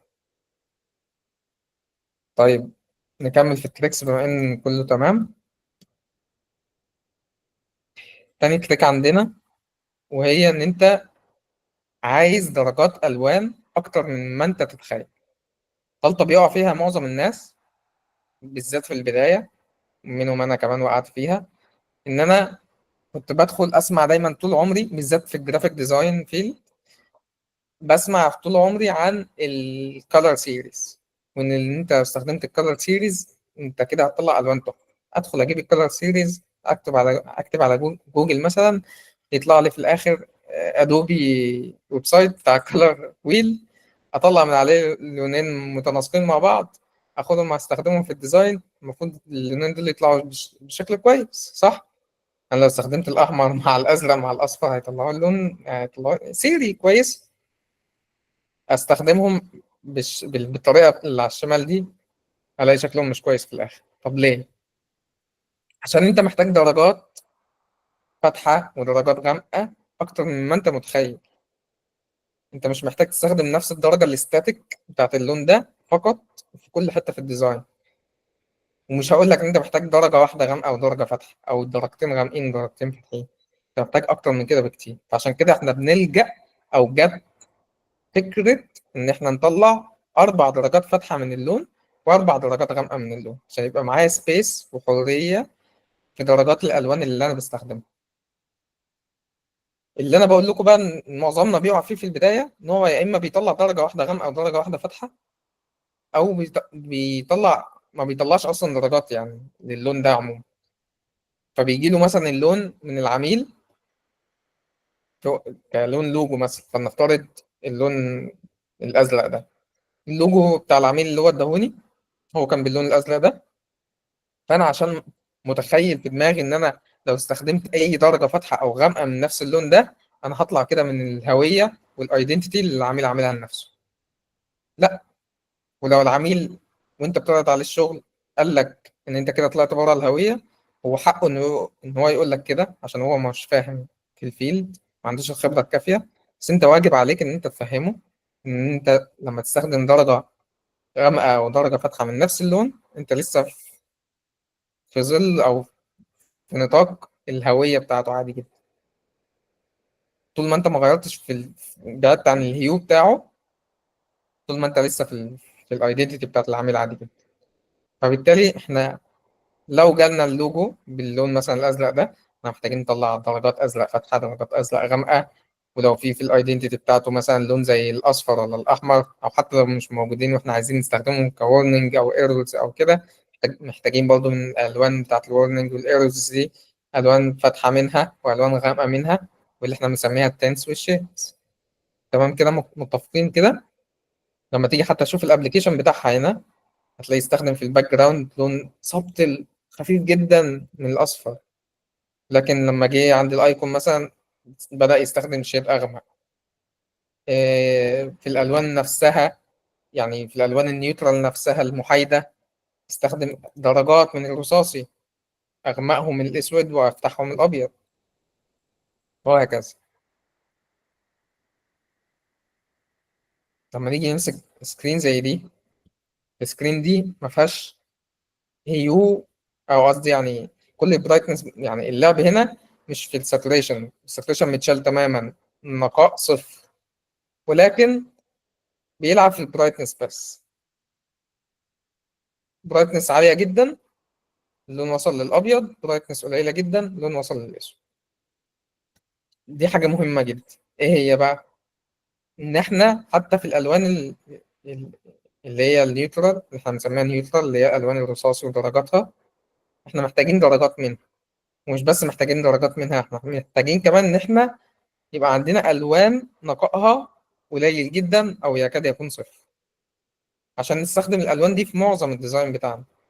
في حاجات زي التكست بالذات لازم نستخدم في التكست بالذات الوان الساتوريشن بتاعها قليل، عشان لو كل حاجه واخده لون في الديزاين بتاعي، كل حاجه الساتوريشن بتاعها عالي في الديزاين بتاعي، هحس ان الديزاين كله بينادي عليا وكل حاجه فيها لون وكل حاجه مميزه، فبالتالي التميز نفسه راح خلاص. لكن لما اجي استخدم في معظم الديزاين بتاعي بالذات في التكست، استخدم الوان الساتوريشن بتاعها قليل جدا او متشال، فبالتالي لما اجي اعرض حاجه فيها لون، ساعتها هي دي الحاجه اللي هتبقى مميزه عندي وهتجذب العميل او هتلفت انتباهه. والحاجات اللي كده كده العميل مثلا هيبص عليها زي الكلام، كده كده العميل هيقرأ الكلام، الانبوت فيلدز وهكذا. الحاجات دي هو كده كده هيتعامل معاها وهيقرأ. خلاص اخليها له بالنيوترال كولرز، تبقى اهدى على العين، تبقى مش بتنادي عليه بالشكل الفج ده. لو جينا بصينا بقى في كل حاجة، هنلاقي إن حتى في الورنينج محتاجين درجات فتحة وغمق. في اللون الأساسي بتاعنا محتاجين درجات فتحة وغمق. اللون بتاع الانفورميشن مثلا نفس النظام، لون الايرورز نفس النظام، السكسس نفس النظام. عشان ميكسنج الدرجات الغامقة والفاتحة من نفس اللون ده هو اللي بيطلعني في الآخر ديزاين شكله حلو. ولو جينا نفكر فيها حتى من منظور السيريز بتاعت الألوان، أنا أكني بتعامل مع كل لون فيهم بنظرية المونوكروماتيك. لو أنا بطلع تنس وشيدز من نفس اللون، عشان لما أجي أستخدم التنس والشيدز دي مع بعض تبقى يعني في هارموني ما بينهم، تبقى متناسقة مع بعض، تبقى شكلها حلو وهادي ومريح للعين. طب لما نيجي نشوف في الآخر الخلاصة بتاعتنا، احنا محتاجين إيه؟ محتاجين لون أساسي في الديزاين. لما نيجي نشتغل احنا كيو اي ديزاينرز بقى، محتاجين لون أساسي بنسميه برايمري كولر. محتاجين لون نيوترال محايد بنسميه نيوترال كولر، اللي هو احنا اتفقنا ان هما اللون ده الساتوريشن بتاعه قليل جدا او يكاد يكون منعدم، عشان نستخدمه في معظم الحاجات، معظم الديزاين بتاعنا، معظم السكرين، بالذات في التكست. ومحتاجين الوان مساعده بنسميها اكسنت كولرز، عشان نستخدمها في كونتكست معين، زي نطلع رساله تحذير warning، نطلع ايرور لليوزر لما يقع في مشكله او خطأ، نطلع سكسس لليوزر لما يعمل حاجة صح وعايزين نعرفه إنها تمت بنجاح، وهكذا. طيب، تالت تب أو تريك معانا حاجة اسمها ال perceived brightness. يعني إيه perceived brightness؟ لو جيت سألتكم سؤال وجاوبوني في الكومنتس أو في المسجات، أنهي لون في اللونين اللي موجودين في الشاشة دول أفتح من التاني، الأصفر ولا الأزرق؟ هتقولي لي إيه؟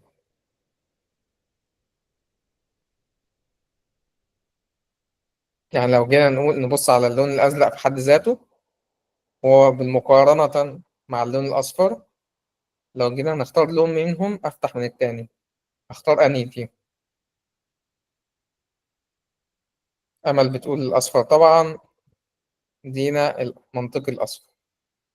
صح، مش غلط، أنت صح، الأصفر فعلا أفتح من الأزرق. بس لو جينا نبص على ال HSB بتاع كل لون فيهم، الحاجة اللي كانت مميزة لأن الحاجة دي فاتحة أو غامقة كانت إيه؟ كانت البرايتنس. طيب، البرايتنس في الاتنين أصلا نفس القيمة بالظبط، ده 100% برايتنس وده 100% برايتنس، ده 100% ساتوريشن، ده 100% ساتوريشن. مجرد بس إن أنا غيرت الهيو، اللون في كل واحد فيهم. ليه أنا قلت طبعا الأصفر أفتح من الأزرق؟ عشان عندي كونسبت اسمه perceived brightness. زي ما أمل كده بتقول بالظبط، الأصفر بطبيعته هو لون فاتح، بطبيعته البرسيفد برايتنس بتاعته عالية. فحتى لو اللونين نفس درجة الساتوريشن والبرايتنس، أنا هشوف لون منهم أفتح بشكل ما أو أغمق بشكل ما عن التاني. فلما نيجي نطبق نفس الكونسيبت بتاع البرسيفد برايتنس ده على كل الألوان بقى، مش مجرد الأصفر والأزرق بس، صح، هو ماشي، احنا ممكن نقارن اللون بدرجاته، مفيش مشكلة. ما احنا كده كده لو لعبنا في نفس في البرايتنس في نفس اللون، هنطلع من نفس اللون ده درجات غامقة ودرجات فاتحة. احنا متفقين في حاجة زي كده. بس لو جينا نقارن لونين أصلا مختلفين عن بعض تماما، هيطلع لنا، نشوف مثلا البرايتنس بتاعت كل واحد فيهم عاملة ازاي، هنحس إن ده قامت كده ومش مشع كده، إنما الأصفر مشع كده وحتى بيضايق العين. يعني لو كبرت لكم الأصفر ده مش المشكله ان انا في البريزنت مود دلوقتي مش عارف اعدل، بس لو كبرت لكم الاصفر ده خليته في السكرين كلها، انت عينك هتتأذى وهتقول ليه تعمل فيا كده؟ انا عملت لك ايه عشان تعذبني كده؟ لكن لو كبرت لك الازرق ده وخليته في كل السكرين عادي، يعني مش مشكله، ماشي يعني مش مريح بس مش بالشكل بتاع الاصفر.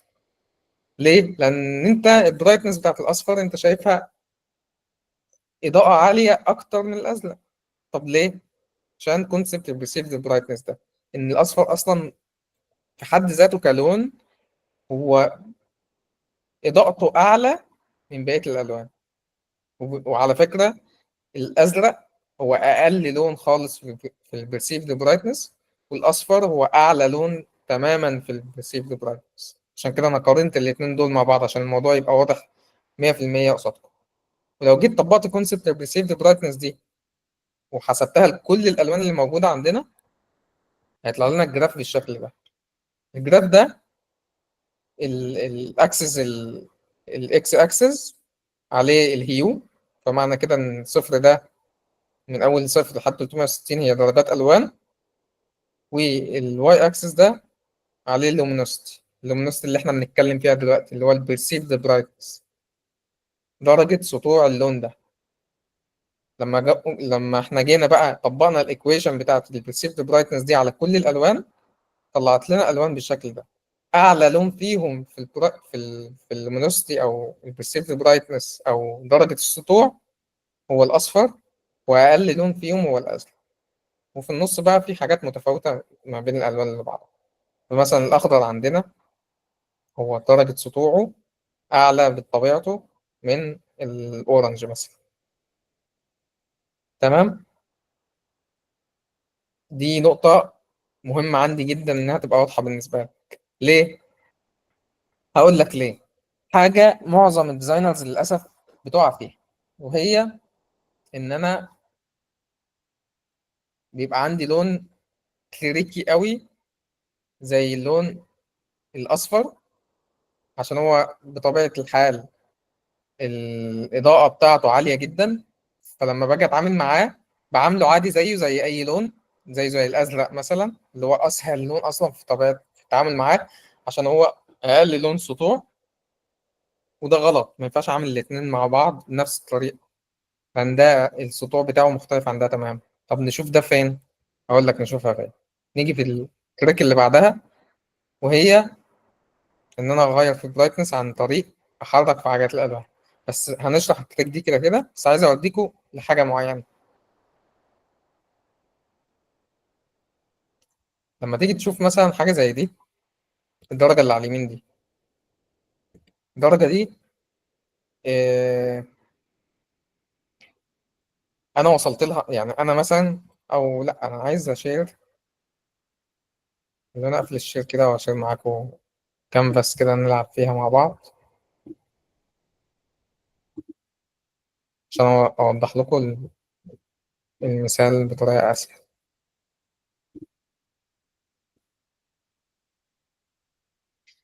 أنتوا دلوقتي شايفين فيجما صح؟ شير سكرين واضح؟ حد بس أيوه، تمام كده.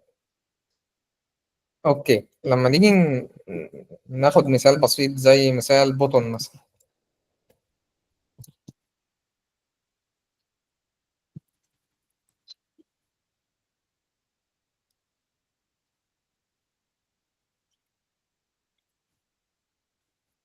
وندي للبوتون ده لون، هنقول لون لأ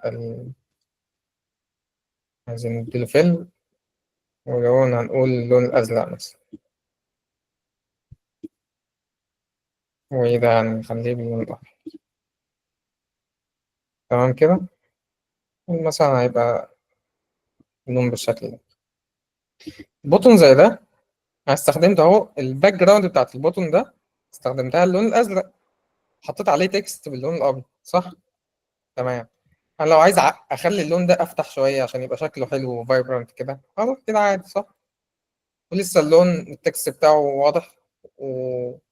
وقادر إن أنا أميزه عن الباك جراوند الزرق صح؟ طب ده في اللون السهل الأزرق اللي احنا بنتكلم عليه، اللي هو أصلا درجة سطوعه قليلة أصلا. يعني درجة سطوع قليلة، فلو حطيت عليه حاجة فاتحة زي الأبيض بدرجة أعلى سطوع فعادي هشوف الاتنين. طب لو حطيت، خليت اللون ده بقى بتاع الخلفية هو لون أصفر،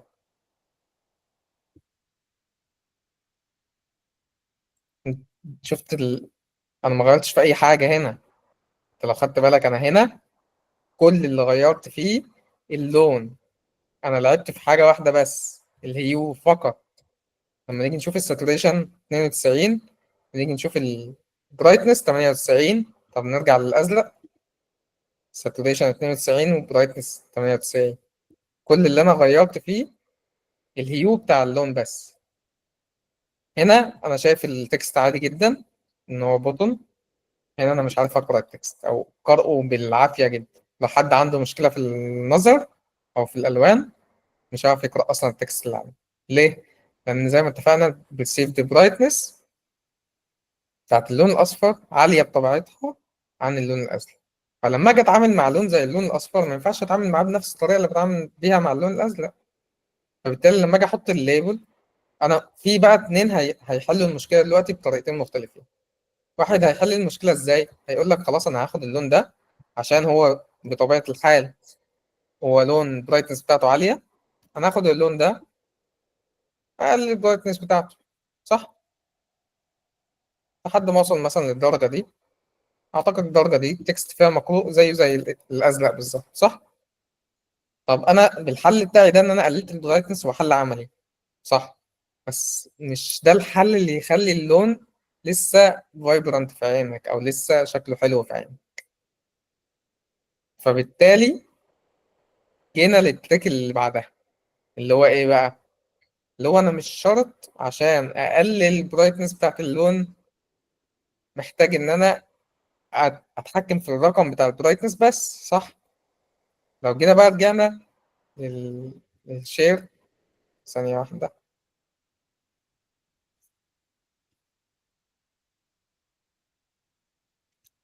انتوا كده شايفين لا مش شايفين. محتاج أقفل الشير سكرين، مش عارف. طب ثانية لو قفلت بريزنتر نوتس.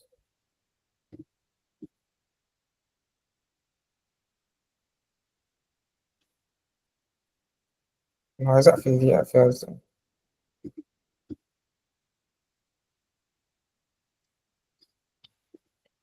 فجمة فجمة فجمة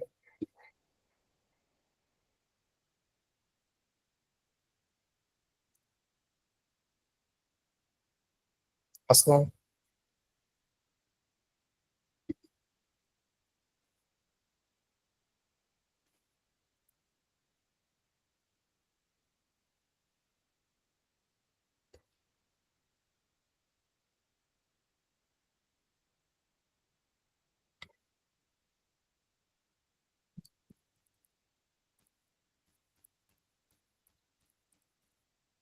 أوكي، لو جينا بقى بصينا على الجراف بتاع اللومينوستي قصاد الهيو اللي إحنا كنا بنتكلم عليه من شوية، أنا مش الحاجة الوحيدة اللي بتحكم فيها عشان أتحكم في الإضاءة دلوقتي هي البرايتنس وبس. لا، أنا دخل معايا عامل جديد أقدر أتحكم فيه في الإضاءة بتاعة اللون ده، وهي إن أنا أصلا العب في الهيو بتاع اللون ده. فلو وديت اللون ناحيه لون تاني بطبيعه الحال اصلا هو لون اعلى في البرايتنس، ساعتها البرايتنس بتاعت اللون بتاعي هتزيد. ولو وديته اقرب للون تاني بطبيعه حال والبرايتنس بتاعته قليله، ساعتها البرايتنس بتاعت اللون ده هتقل. يعني ايه؟ تعالوا نشوف بشكل عملي يعني ايه. عندنا مثلا جريدينت زي الجريدينت ده.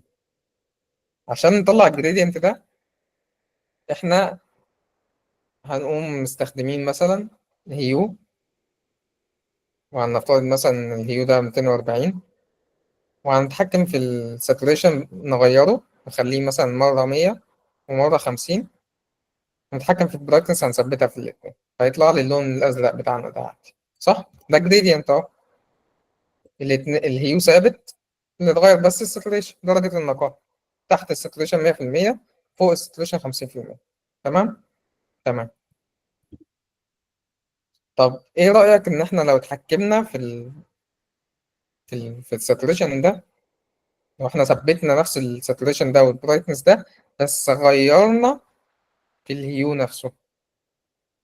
سيبكم من القيم عشان القيم تقريبا انا نسيت اغيرها، بس لو غيرنا في الهيو نفسه وودينا الدرجة بتاعت اللي فوق دي بقى، اللي احنا كنا لعبنا هنا في الساتوريشن بتاعها، وديناها ناحية هيو تاني البرايتنس بتاعته أعلى، فهيبان لي إن اللي تحت هنا ده أغمق من اللي فوق هنا، في حين إن أنا البرايتنس ثابتة في الاتنين أصلا والساتوريشن ثابتة في الاتنين. أنا مجرد بس غيرت الهيو وديته ناحية كلر تاني قريب منه. طيب دي هتحسها إمتى؟ هتحسها في لون زي اللون الأصفر. في لون زي الأزرق مثلا ممكن ما تبقاش فارقة أوي معاك أو مش هتبقى مفيدة أوي، بس في اللون الأصفر أكتر حاجة فعلا هتحسها فيه. ليه؟ لأن أنا اللون الأصفر لما بغمقه أو بقلل البرايتنس بتاعته بيبدأ يدخل معايا إن هو يبقى لون باهت، أو يبدأ يبقى شكله وحش أو شكله مش مريح للعين. طب لو شفنا في المثال بتاعنا بتاع البطن، أول حاجة إحنا حليناها إزاي؟ بإن إحنا قللنا البرايتنس، صح؟ عشان الليبل بتاع البطن ده يبقى باين. طب بدل ما أقلل البرايتنس، لو أنا استخدمت الحل بتاعي اللي أنا بقول عليه ده، فبالتالي أنا هروح ناحية أغير الهيو وأروح ناحية لون قريب من اللون ده، ولكن اللومينوسيتي بتاعته أو البرايتنس بتاعته أقل. طب تعالوا كده نروح نرجع في البرزنتيشن نشوف إيه هو اللون ده أصلا. هنيجي نبص نلاقي أقرب حاجة للون بتاع الأصفر وتبقى البرايتنس بتاعته قليلة هو اللون الأورنج. شايف فرق البرايتنس قد إيه ما بينهم هما الاتنين؟ هو تقريبا أقرب حاجة للأصفر. فخلاص أنا فعلا تعال نطبق وأحاول أودي الهيو بتاعي اللي هو هنا ده، أوديه ناحية اللون الأورنج. شفت؟ أنا ما غيرتش في أي حاجة غير بس الهيو، وخليت الليبل يبقى واضح وباين عادي جدا زيه زي الأصل. اللون بتاعي هتيجي تقول لي اللون بتاعي بعد عن الأصفر، صح؟ أقول لك بقى مش شرط إن أنت تتحكم في الهيو بس، أنا بس عشان ك... أوضح لك الكونسبت أنا غيرت في الهيو بس. بس أنت بقى ممكن ما تبعدش جدا عن الهيو بتاعك الأصلي، وتحاول إن أنت بقى تلعب في الجزء اللي باقي ده، البرايتنس، تقللها سنة. فبالتالي هتوصل لنفس النتيجة اللي أنت وصلت لها هنا دي، وممكن حتى نودي الهيو سنة. هتوصل لنفس النتيجة اللي أنت وصلت لها هنا دي، درجة أغمق للأصفر. في نفس الوقت هي لسه فايبرنت، لسه حيوية، مش باهتة كده وشكلها وحش زي الدرجة اللي طلعت معانا في إن إحنا نلعب في البرايتنس بس فوق. هتفيدك جدا في لون تريكي زي اللون الأصفر، لكن في الأزرق عادي، أنت كده كده مهما وديت ومهما رحت وجيت في البرايتنس بتاعت الأزرق هو لسه شكله حلو مش وحش. وبالتالي برضه هقول لك لو أنت استخدمت التريك دي في الازرق هتطلع لك برضه، رغم ان انت اصلا مش محتاجها قوي، بس لو انت استخدمتها في الازرق هتطلع لك برضه الوان ازرق فايبرنت اكتر وشكلها مريح للعين واحلى اكتر. في برضه في فيجما انت لو تاخد بالك، فيجما دلوقتي ضافت الجزء بتاع الاكسسبيلتي او الكالر كونتراست. لو تاخد بالك من الجراف ده، الجراف ده معناه ايه؟ ان الجزء اللي فوق ده كله، لو جينا مسكنا مثلا اللون ده اللي هو قصدي الباك جراوند، الجزء اللي فوق ده كله معناه الباك جراوند مش هتبقى الكونتراست بتاعها كويس مع الليبل بتاعك. الجزء اللي تحت هو اللي هيبقى الكونتراست بتاعه كويس مع الليبل بتاعك. طيب لو تيجي تاخد بالك عندنا، ماشي، لو تيجي تاخد بالك المنطقة اللي فوق دي، كل ما بتيجي تتحرك في الهيو ما بين الأصفر والأورنج أهو، شايف إيه اللي بيحصل؟ كل ما بتتحرك في الهيو وتروح ناحية اللون الأحمر، كل ما المنطقة بتاعت الألوان اللي بتبقى تقدر تستخدمها او تبك منها كلر للباك جراوند بتاعتك بتزيد.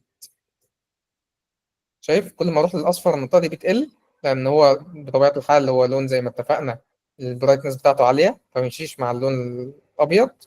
كل ما أقرب للأحمر المنطقة بتاعت الألوان اللي أقدر أختار منها بتزيد. طب حاجة كمان عايزة ممكن نحل بيها السيتويشن اللي احنا فيه دلوقتي، وهي إن أنا أصلا مش محتاج أخلي الليبل بتاعي أبيض. أنا لو عندي لون أصفر العميل مديهوني وعايز أخليه يشتغل وأخليه شكله كويس، طب ما أغير الليبل أصلا. هو أنا عارف إن هو الكونتراست بينه وبين الأبيض مش أحسن حاجة، عشان هو بطبيعة الحال لون برايتنس بتاعته عالية. بس لو جيت بقى استغليت قوته في إن هو البرايتنس بتاعته عالية وخليت الليبل اللي فوقيه لونه أسود، أنا ممكن أطلع برضه قرار أصفر شكله حلو زي ده. شايف أنا لو خليت اللونين، شايف الفرق؟ بعد ما كان هي أصلا نقطة ضعف ليه إن هو بطبيعة حاله البرايتنس بتاعته عالية، أنا استغليت نقطة الضعف دي وخليتها نقطة قوة أصلا بإن أنا غيرت الليبل وخليته غامق. فبالتالي البرايتنس بتاعته العالية دي استغلتها وما خلتش الليبل في نفس الوقت يبقى الكونتراست بينه وبين الليبل قليل. شفت؟ استخدم أي حل من الحلين اللي تحت دول، بس أهم حاجة ابعد عن الحل ده. الحل ده هو أوحش حل في التلات حلول اللي احنا اقترحناهم دلوقتي، هو إن أنت تغير في البرايتنس بس. لا، أنا بدل ما أغير في البرايتنس أنا ممكن أغير في البرسيفد أصلا برايتنس وأوديه ناحية يو، يبقى البرسيفد برايتنس بتاعته قليلة أو عالية حسب أنا محتاج إيه. او ان انا اصلا ابقى متفهم اللون بتاعي ده هو لون بالسيفد برايتنس بتاعته عاليه او قليله، وعلى اساسها اختار الليبل يبقى لونه فاتح او غامق، ابيض او اسود. تمام كده. النقطه دي تريكي جدا وانا عارف انها صعبه شويه، لكن هي مهمه جدا في لون تريكي قوي زي الاصفر. المهم عندي ان انتوا تعملوا لي اي ايموجي او يعني وصلوا لي ان انتوا فهمتوها، او حد محتاج اعيد حاجه تانية او كده. حلو جدا. تمام. تيجي تعالوا بقى نشوف الامثله اللي انا حاططها هنا دي. شايف الازرق؟ رغم ان الازرق اصلا هو ككالر اصلا انا مش محتاج استخدم فيه التريك دي، بس لما جيت حتى طبقتها على نفس الكالر خلاها فايبرنت اكتر. طب تعالوا نشوف لون زي الاصفر. لون زي الاصفر لما جيت اغمقه بالطريقه العاديه، شايف طلع لي شكل عامل ازاي؟ لكن لما جيت اغمقه واستغليت البرسيفد برايتنس ووديت درجه منهم ناحيه هيو، يبقى هو بطبيعه الحال غامق زي الاورنج، والدرجه اللي فوق تبقى هيو بطبيعه الحال فاتحه زي الاصفر، خلى اللون حيوي اكتر. في نفس الوقت احنا لسه واقعين في نفس الحته بتاعت الايه، الاصفر. لو جينا بقى نطبقها على باليت كامله من تنس وشيدز، نيجي نشوف الباليت هتلاقيها بالشكل ده. في الالوان الفاتحه من الباليت عادي، الاتنين زي بعض صح، مفيش اختلاف. بس في الالوان الغامقه تيجي تبص عليها تبدا تشوف الاختلافات. لا، انا اغمق لون عندي مثلا هنا ده، هنا باهت جدا، الدرجة دي باهتة جدا، الدرجة دي باهتة جدا. لكن لما جيت استخدمت البرسيفد برايتنس لا، خلتها فايبرنت وخلتها فيها حيوية أكتر. التريك اللي بعدها وهي جرايز دونت هاف تو بي جراي. يعني الألوان بتاعتك درجات الرصاصي بتاعتك اللي أنت بتستخدمها مش شرط إنها تبقى جراي فقط. لا، أنت ممكن تدخل في سنة من درجة اللون الأزرق مثلا مع الجراي بتاعك ده، سنة من درجة اللون الأحمر مثلا أو الأصفر أو الأورنج مع الجراي بتاعك ده. فده يودي لك الجراي من كونه جراي كده معتم تماما ما فيهوش أي درجة نقاء من أي لون، يوديه لك لجراي مثلا كول زي الجرايز دي، أو جراي وارم زي الجرايز دي. فلو أنت بتستخدم مثلا كلر برايمري بتاعك أزرق أو كلر كول، استخدم دايما يبقى الكلر ده سنة ساتوريشن كده بسيط في الجرايز بتاعتك من الكلر بتاعك الأزرق ده. لو بتستخدم برضو درجة مثلا ورم، استخدم سنة من نفس الدرجة الورم دي في الجريز بتاعتك. ثالث حاجة وهي الاكسسبيليتي. والاكسسبيليتي هنا مش معنى ان احنا بنتكلم دايما ان الكونتراست بتاعك يبقى كلر كونتراست بتاعك يبقى عالي دايما والاكسسبيليتي تبقى كويسة. مش معنى كده ان انت تطلع الوان شكلها وحش، لا بالعكس. انت ممكن تحافظ على الاكسسبيليتي وفي نفس الوقت انت بتطلع الوان شكلها كويس. زي مثلا في المثال بتاعنا ده الاكسسبيليتي مضروبة بالنار هنا، صح؟ طب لما نيجي نعدل الاكسسبيليتي دي، اول حل هيجي في بالنا ان احنا نعمل كونتراست ما بين الدرجتين وبعض، ما بين الابيض ودرجه الباك جراوند بتاعته. نعمل كونتراست ازاي ما بينهم هما الاثنين؟ ان احنا نقلل البرايتنس بتاعه الباك جراوند. طب لو عملنا كده هيطلع لنا درجات شكلها وحش بالشكل ده، عشان يبقى كونتراست كافي ان الالوان دي تبقى اكسسبل فعلا. طب ما بدل ما نغمق الباك جراوند اكتر، ما تيجوا نخلي الكتله الكبيره الغامقه دي نخليها هي الكتله الفاتحه، وان الجزء الصغير زي التكست هو اللي غامق. في نفس الوقت احنا هنحافظ برضه على الكالر كونتراست، فهتبقى معانا بالشكل ده.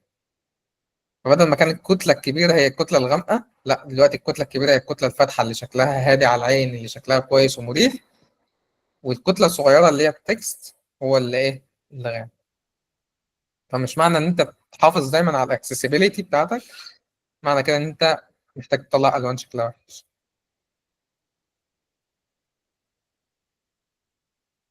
تمام. سابع حاجة معانا وهي الاستراكشرال versus الانتراكتيف colors. يعني ايه؟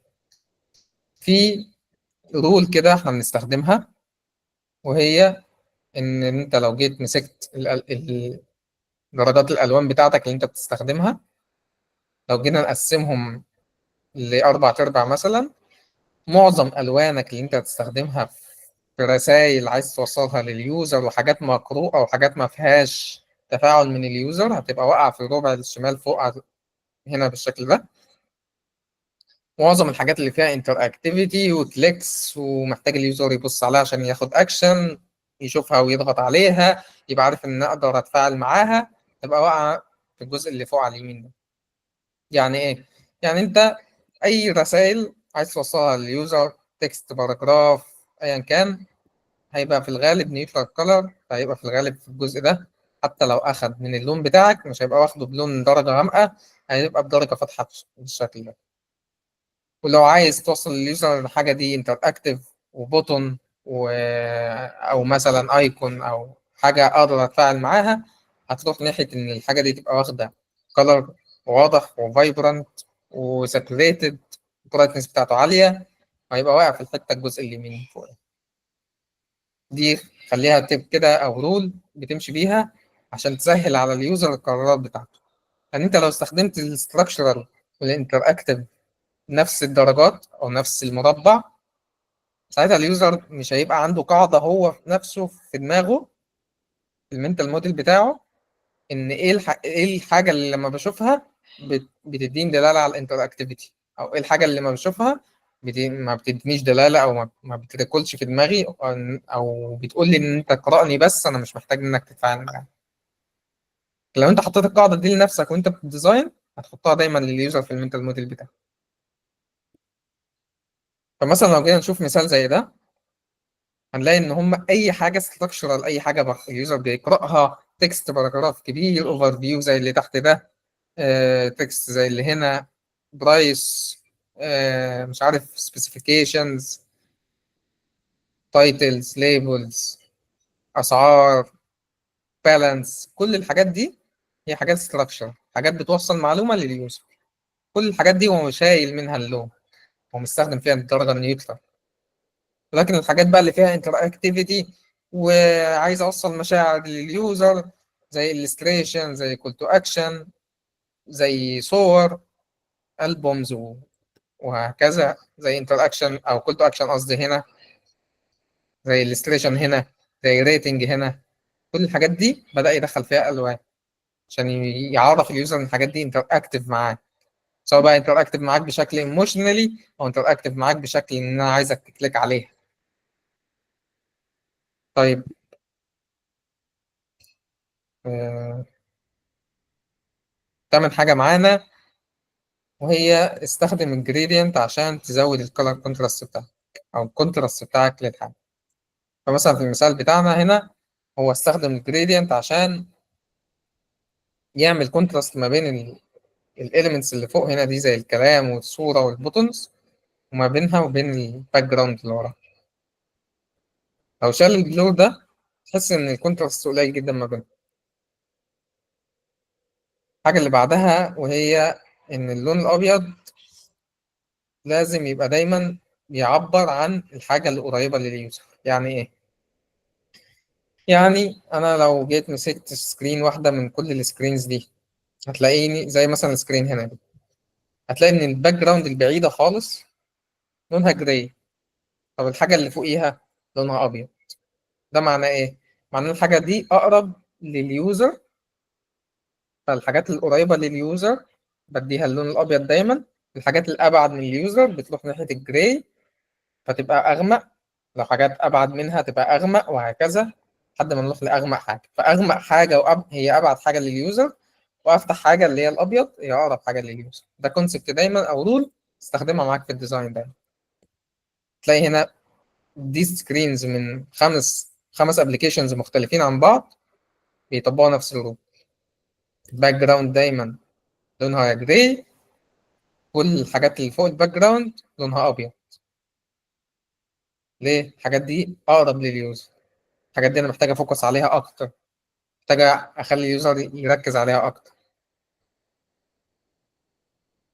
طب نروح للتريك اللي بعدها وهي avoid clashing colors. يعني تجنب الالوان اللي هي اصلا في ما بينها وبين بعض كلاش. زي ايه مثلا؟ زي الالوان دي، درجات الالوان دي. طب هتيجي تبص مثلا على درجات الوان زي الاحمر والاخضر مثلا. الاحمر والاخضر دول لونين اصلا في الكالر ثيوري هما كومبلمنتري لبعض. يعني المفروض يبقى اصلا في نظريه بتقول لي ان الاحمر والاخضر هما في هارموني او في تجانس ما بينهم. ازاي اللونين شكلهم وحش قوي على بعض هنا كده؟ هقول لك عشان انت استخدمت اللونين فوق بعض بدرجات ساتوريشن عاليه في الاثنين، فالاثنين حصل ما بينهم صدام. الاثنين بيقولوا انا الساتوريشن بتاعي عالي، لا انا الساتوريشن بتاعي عالي. خلاص الاثنين بقى شكلهم وحش مع بعض. مش عارف، لا ما حلتهاش. طب تعالوا نمسك نفس اللونين وخدنا سكرين شوت مثلا، وجينا هنا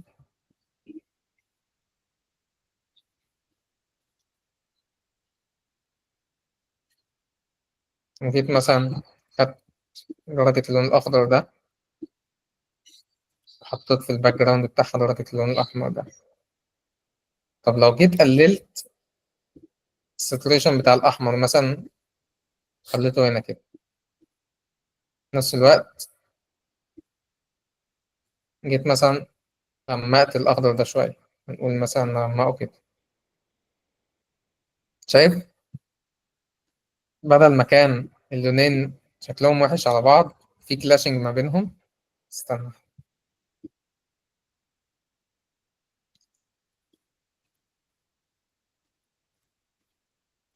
بعد ما كان اللونين في كلاشنج ما بينهم، ازاي اللونين دلوقتي بقوا في هارموني ما بينهم؟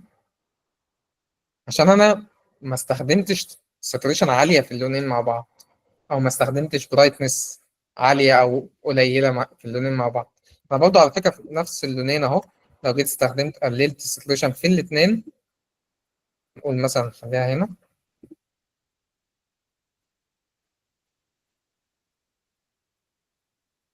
مثلا هنا، تلاقي برضه اللونين لسه في كلاشنج ما بينهم.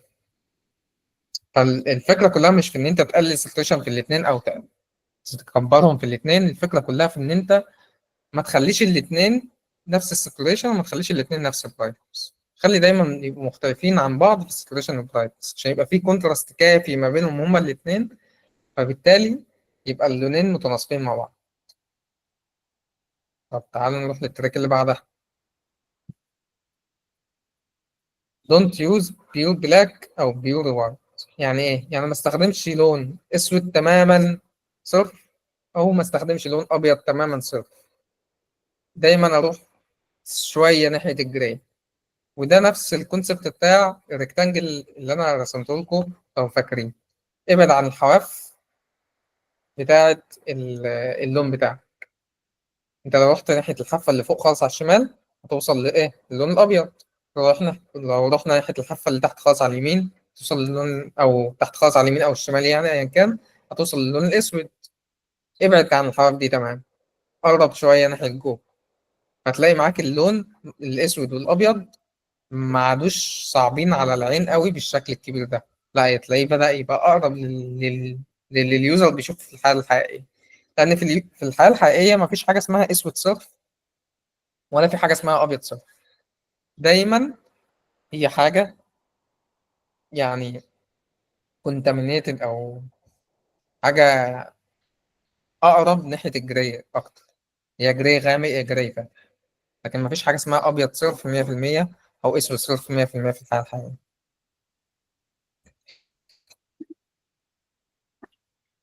التيب اللي بعد كده وهي use unexpected colors. يعني إيه؟ يعني ما تستخدمش دايما الألوان اللي اليوزر متعود عليها. لا عادي، ماشي مع احترامي الكالر اوف سيريز والكلام ده كله، امشي فيها في البداية، طبقهم وكل حاجة، ولكن لما تيجي انت استخدمهم بالشكل اللي انت شايفه مناسب، او بالشكل اللي فيه الطابع والكرياتيفيتي بتاعتك. انا اقدر استخدم نفس اللونين الاحمر والاخضر، وحد غيري يستخدم نفس اللونين الاحمر والاخضر دول، واحنا الاتنين نطلع تو دايركشنز مختلفين عن بعض تمام. ليه؟ لان انا مش مجرد استخدمت اللونين الاحمر والاخضر مع بعض بنفس الطريقه بتاعت الشخص التاني ده. هو استخدم مثلا كتله الاحمر كبيره والاخضر قليله، انا استخدمت العكس. هو استخدم مثلا كتلتين زي بعض، في واحد رابع مثلا استخدم الاحمر والاخضر بس البرايتنس عاليه، في واحد خامس استخدم الاحمر والاخضر بس الكونتراست قليل، اللي هو قصدي يعني البرايتنس قليله بس زود في الساتوريشن، وهكذا. هما نفس اللونين، نفس الكلر سيري ونفس كل حاجة، ولكن استخدمها بالطابع بتاعك اللي انت عايز تطلعه، استخدمها بدايركشن انت حاطه وعايز توصل. ما تمشيش على الحاجة التقليدية السهلة وتقول خلاص انا استخدمت الكلر سيري وشكرا. لا، يعني امشي بالكلر سيري وطبقها وكل حاجة، بس بريك الكلر سيري دي بالكرياتيفيتي بتاعتك. غير مرة مثلا في برايتنس، مرة في ساتوريشن، مرة في برايتنس وساتوريشن، مرة مثلا ما تغيرش البرايتنس بشكل مباشر، تغيرها عن طريق ان انت تغير في الهيو وتستغل نقطة البرسيفد برايتنس وهكذا. طب شوية تولز كده هتساعدك في عملية الألوان دي. أول حاجة أدوبي تول اسمها مش فاكر كان اسمها إيه، ستيل باليتس باين أو حاجة زي كده. فكرتها إن أنت بدل ما أنت تتعب وتقعد تكريت الويل من أول وجديد زي ما بيقولوا، تخترع العجلة يعني، لا، أنا أقدر إن أنا أشوف حد مثلا في ديزاين مثلا عاجبني زي ده، زي الستيشن ده، اقدر انسباير منه الالوان وادخلها على التول دي، هتطلع لي درجات الالوان اللي انا استخدمها في الالستريشن ده، واقدر اعمل منها هيرو سيكشن مثلا، او اقدر اعمل منها الستريشن تاني، او اقدر اعمل منها ابلكيشن دايركشن مثلا، وهكذا. فالتول دي هتساعدك وتسرع لك الدنيا، بدل ما تقعد انت تفكر وتشوف ايه تمشي على كالر سيري عامله ازاي، ايه اللونين اللي هيبقوا متماشيين مع بعض، طب درجاتهم هتبقى عامله ازاي، وهكذا. انت ممكن في البدايه عشان انت مش هتبقى شاطر قوي في الحته دي، تاخد شخص تعب و... يعني هي تبان انها سرقه وكل حاجه، بس هي مش سرقه 100%.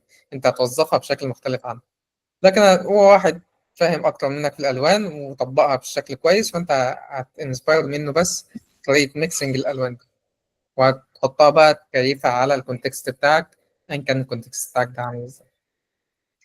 في تول تانية هتساعدك وهي الماتيريال ديزاين 2. الماتيريال ديزاين 2 ده هي جايد لاينز حطتها جوجل في الاندرويد سيستم بتاعها، وهم عاملين بريسيتس لكالر باليتس لكل الالوان المشهوره في السوق.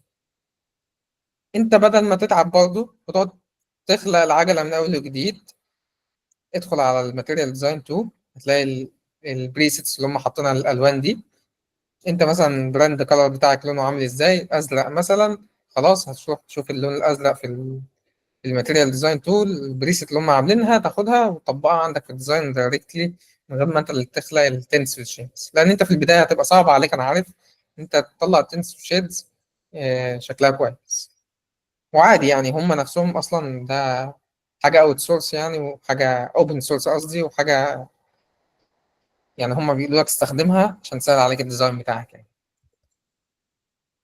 تالت تول وهي الكالر كونتراست تول. هي التول دي موجوده للماك او اس بس، للناس الابل اللي مع ماك بوك بس.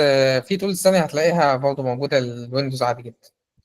التول دي حلاوتها ان انت بتبيك التو كولرز اللي عندك. فلنفترض مثلا في المثال بتاعنا ده اللون الابيض ده للتكست واللون الاسود للباك جراوند، بتعمل بيكنج للاثنين ويطلع لك هل هما الاثنين كونتراست ما بينهم عامل ازاي. مهمه جدا تول زي دي تبقى معاك وانت بتستخدم الالوان، عشان دايما تحافظ على الاكسسبيليتي والكونتراست ما بين التكست بتاعك والباك جراوند. سوري ثانيه واحده.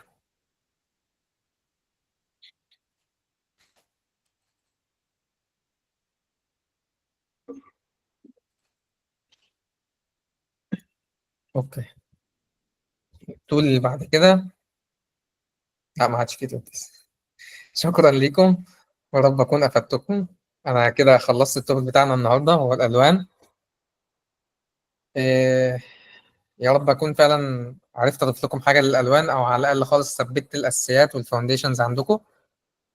ممكن بعد كده نتكلم بشكل مختلف عن الألوان، بس كان أهم حاجة عندي إن إحنا الفاونديشنز والأساسيات دي توصل لكم، عشان فعلا كل ما بتتعمق في الحاجة كل ما بتعرف تفهمها أكتر وتطلع فيها حاجات مميزة أكتر. لو حد عنده بقى أي أسئلة يكتبها لنا كده في الشات، وإن شاء الله نجاوب على الأسئلة دي.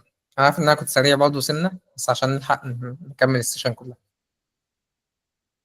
في دينا بتقول كنت عايزة أسأل حضرتك إحنا ممكن نقرأ أكتر عن الألوان من إيه؟ ماشي. هو للأسف مفيش حاجة، يعني مفيش سورس واحد هتذاكر منه البرنسبلز دي بالذات، سواء بقى ألوان أو إليمنتس أو برنسبلز للديزاين، وهتديك المعلومة متقشرة يعني. يعني للأسف البرزنتيشن دي عشان أوصل لها أصلا، هي مش من سورس واحد أو مش من كورس واحد أنا ذاكرته وتعلمته. بالعكس، أنا دي ملخص خبرة عملية شغل، ملخص كتب قريتها من كذا كتاب. انت لا يعني لو في حد قرأ الكتب دي اصلا هيلاحظ ان انا واخد سكرين شوتس من الكتب دي، وملخص كورسز اخدتها برضه يعني. الحوار مش سهل كده. ولكن لو اول مرة تحتك بالالوان، ارشح كتاب ريفاكتوري يو اي. الكتاب ده عامة في الفاونديشنز كلها بتاعت اليو اي، ارشح الكتاب ده يعني. ريفاكتوري يو اي ده كتاب كويس، وفي براكتيكال برضه يو اي، كتب كويسه واللي اتكلمت عن اليو اي بشكل كويس، اللي من ضمنها الكالرز يعني.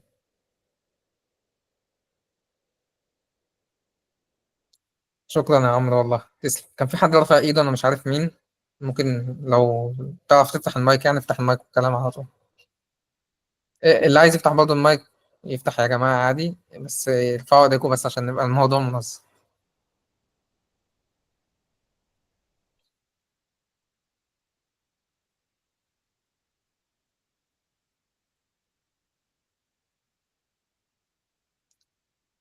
اوكي، معنى كده ان مفيش حد عنده اي اسئله. في هاجر.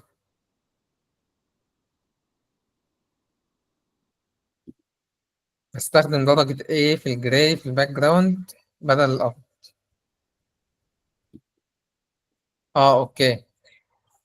آه ماشي. بشكل عملي تعالى اوريكم انا بعمل ايه. مثلا لو عندي سكرين مثلا، نقول فون 16 بالشكل ده. لو عندي سكرين زي دي مثلا، بكل بساطة بدل ما استخدم ابيض تماما، هفتح الالوان بتاعتي وهزود البرايتنس بتاعتي، هنقصها اقصد يعني درجة 3 درجات مثلا، وهزود مثلا الساتوريشن بدرجة او اتنين.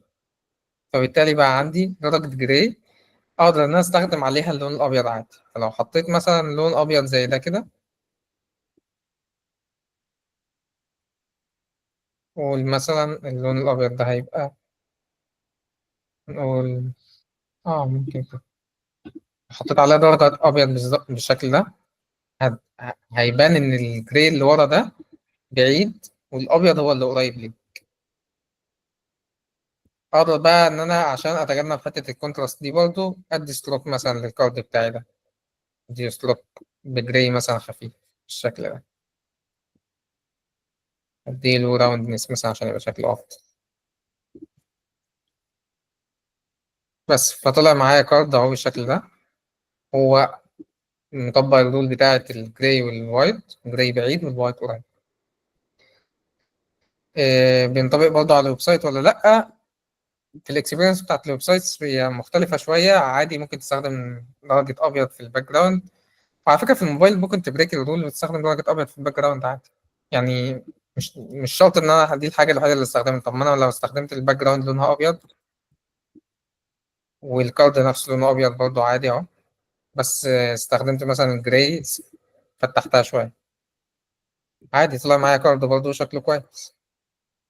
هي الفكرة كلها هي رول محطوطة بتسهل عليك أكتر، بس مش معنى كده إن دي الرول الوحيدة اللي موجودة. يعني لا، في أبلكيشنز مش، يعني مثلا هي مدارس، أنت لو جيت تبص مثلا على الأبلكيشنز أو المدرسة بتاعت أبل هتلاقي هي اللي بتستخدم الرول دي دايما. طب تعالى نبص على المدرسة اللي قصادها الكبيرة، مدرسة جوجل مثلا. مدرسة جوجل ما بتستخدمش الطريقة دي، بتستخدم باك جراوند أبيض عادي، عشان هما ماشيين أكتر ناحية الفلات ديزاين. إنما مثلا أبل ماشية أكتر ناحية الواقعية شوية. حتى مهما بتوصل للفلات هي ما زالت بتضيف لمسة واقعية شوية. فهتلاقيها مش معنى كده إن ده صح أو غلط. الفكرة كلها بقى إيه؟ إن أنت لما تيجي تستخدم في ديزاين مثلا معين لبروجكت، ما تستخدمش الاتنين مع بعض. بس دي الفكرة، يبقى عارف أنت بتستخدم أنهي مدرسة فيهم دلوقتي، عشان القاعدة اللي أنت هتثبتها دي، اللي أنت استخدمتها دي قصدي، هتثبتها بقى بعد كده معاك في البروجكت ده. لو انت استخدمت في البروجكت ده قاعدة الواقعية مثلا، وان الحاجة البعيدة تاخد رصاصي والحاجة القريبة تاخد أبيض، تمام، صح. بس خليك أول بده عشان تطبقه دايما في كل الديزاين. لو استخدمت العكس وان انت ما طبقتش القاعدة دي وخلاص، احنا فلات ديزاين وكل حاجة الباك جراوند بتاعتي أبيض أصلا، صح برضو، بس خليك أوير بإن انت خدت القرار ده. حد عنده أي أسئلة تانية؟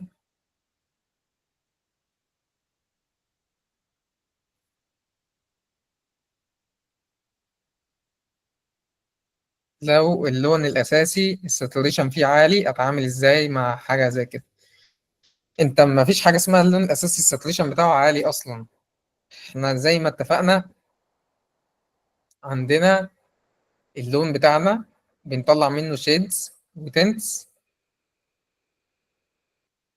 وبنفضل موجودين في الايدنتيتي بتاعتي عادي جدا. الشيدز والتنتس دول هو ما زالوا اللون الاساسي بتاعي. زي مثلا هوريك،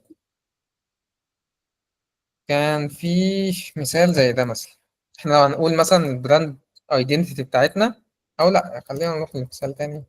زي ده، البرايمري كولر بتاعنا هو الازرق، صح؟ ده اللون الاساسي، ده اللي عاملين مدهوني، ده اللي اللوجو باللون ده الازرق، صح. هو مثلا عامل اللوجو باللون الازرق اللي في النص ده، انا طلعت منه شيدز وطلعت منه تنتس. لو انا استخدمت خدت اللون من اللوجو ولقيت ان الساتوريشن بتاعته عاليه جدا، وقللت الساتوريشن في الدرجه الاساسيه بتاعتي دي، هل ده معناه ان انا خرجت من الايدنتيتي بتاعتي؟ لا، ما خرجتش، انا لسه في الايدنتيتي عادي جدا. طب ده نشوفه فين؟ ممكن نشوفه في، افتح مثلا ابلكيشن زي وايز، شوف وايز والايدنتي بتاعتهم عامله ازاي. هتلاقي ان هم بيستخدموا عادي، هم حاطين الايدنتي بتاعتهم ان هم بيستخدموا الالوان بتاعتهم بطريقه جريئه جدا، من ناحيه الساتوريشن والبرايتنس، والمضاد ليها تماما في الساتوريشن والبرايتنس، حاجه غامقه جدا مع حاجه فاتحه جدا. فهي هو وظف الديزاين بتاعه او الدايركشن بتاعه، وظفه بالشكل ده. واحد تاني استخدم نفس الكلر بتاع الاخضر عادي، بس استخدمه بشكل مختلف، ما استخدموش بالكونتراست العالي ما بين الاثنين ده، لا استخدم مثلا ساتوريشن عالي وبرايتنس عالي. واحد تالت استخدم ساتوريشن قليل وبرايتنس قليل في الدرجات الأخضر. هي زي ما قلت لك، هي دي اللي بتميز الشخص عن التاني في الدايركشن. هو الدايركشن بتاعك اللي انت عايز تطلعه ايه؟ هو نفس الكلر الأخضر تطلع بيه 3 دايركشنز، تطلع بيه 20 دايركشن مختلفين، على حسب انت هتغير في ايه، ايه الدايركشن بتاعك مبني على أساس ايه. فمش معنى ان البرايمري كلر بتاعي اللي العميل مديهولي في اللوجو الساتوريشن بتاعه عالي، ان انا ملزم 100% ان انا احافظ على الساتوريشن العالي ده، الا لو هو ايدنتيتي بتاعته بقى مديهاني، هو عنده ايدنتيتي بالفعل، والايدنتيتي بتاعته مبنيه على اساس الساتوريشن العالي، فخلاص ماشي. ساعتها انا بقى هبقى اوير بحاجه زي دي، ولما انا اجي احط عليه الكلر تاني ابقى مراعي ان الكلر بتاعي الاساسي هو الساتوريشن بتاعته عاليه، فانا هستخدم معاه ساتوريشن قليل في الكلرز الباقي اللي حواليه، عشان ما يحصلش كلاشنج كلر زي اللي انا وريته لكم من شويه. فاكرين الصوره دي؟ الصوره دي نرجع عن القرب في الساتوريشن ما بين اللونين مع بعض، او القرب في البرايتنس ما بين اللونين مع بعض. فانا لو عندي لون، لوني الاساسي ده الساتوريشن بتاعته عاليه، ابقى اوير بحاجه زي دي، لما اجي استخدم معاه كلر تاني استخدمه معاه يبقى البرايتنس بتاعته او الساتوريشن قصدي يا رب بتاعته قليله، عشان ما يحصلش كلاشنج بالشكل ده. ايه رايك في قاعده 60 30 10؟ اوكي، القاعده كويسه، بس اعرف تستخدمها امتى، يعني امتى تكون انت محتاج فعلا تستخدمها. هي قاعده في البدايه بتبقى كويسه انها تساعدك ان انت تستخدم الكالرز، بس مش شرط تمشي عليها طول عمرك يعني.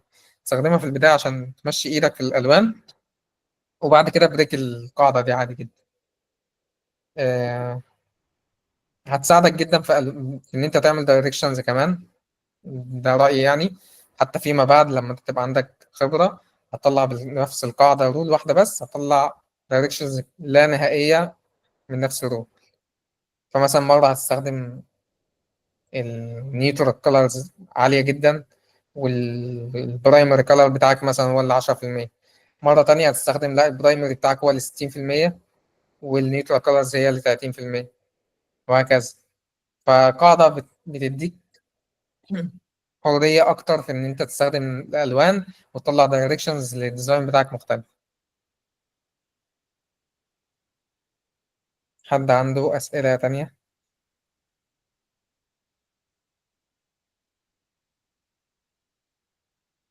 ممكن لينك البرزنتيشن أو الريكورد دي هتكون مع سينتاكس بقى، مش تبعنا دي، بس إن شاء الله يعني هينزلوها زي السيشن الأولى. في سيشن أصلا قبل الألوان دي اللي هي كانت الديزاين إليمنتس والديزاين برنسبلز، نزلت بالفعل. هي كانت اوفلاين سيشن ونزلت بالفعل على اليوتيوب الشانل بتاع سينتاكس، تقدروا تدخلوا دلوقتي عليها وتشوفوها. وانا اعتقد 100% ان شاء الله هينزلوا برضو الريكوردينج بتاع السيشن دي. بإذن الله هننزله، بس احنا بنظبطه وبعدين بينزل برضه. حلو جدا، شكرا لك يا انجي. العفو. البرزنتيشن الأساسية بتاعتك كده كده احنا بنبعتها للميل للناس اللي عاملة اه بورد. حلو الفورم بنبعت لهم. انا ما رضيتش ابعتها كاملة لان هي كبيرة، فاول ميل وصل لهم ما بعتش جزء منها، هي عشان انا معايا الاولانية خالص فهبعتها لهم برضه. اوكي، حلو جدا.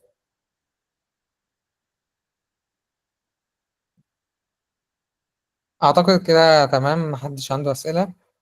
شكرا لكم جدا، واتمنى ان انا اكون فعلا قدرت افيدكم في اي وقت. لو حد آه، حته الالوان دي بالذات والبرنسبلز والفاونديشنز هي حاجه براكتيكال اكتر منها حاجه نظريه. فلو حد جه يطبق أي حاجة في اللي إحنا اتكلمنا فيهم وجه لقى نفسه عطلان مش عارف يعمل حق يطبقها أو يعملها، يدخل يكلمني على الفيسبوك أو على لينكد إن دايركتلي يعني، وإن شاء الله نظبط مع بعض مثلا سيشن على حسب يعني الوقت برضه وكل حاجة. بس لو محتاجة سيشن أو ريكورد، رد في ريكورد أو حاجة، مش هتأخر عن حد فيكم يعني إن شاء الله. وفي نفس الوقت لو في recommendations جت في بالي يعني هبعتها لسينتاكس سواء لكتب أو لكورسز، وإن شاء الله تفيدكم يعني. شكرا ليك يا باشمهندس جدا على وقتك وعلى مجهودك معانا. العفو العفو عليه. يا رب فعلا أكون قدرت إن أنا أفيدكم. ان شاء الله.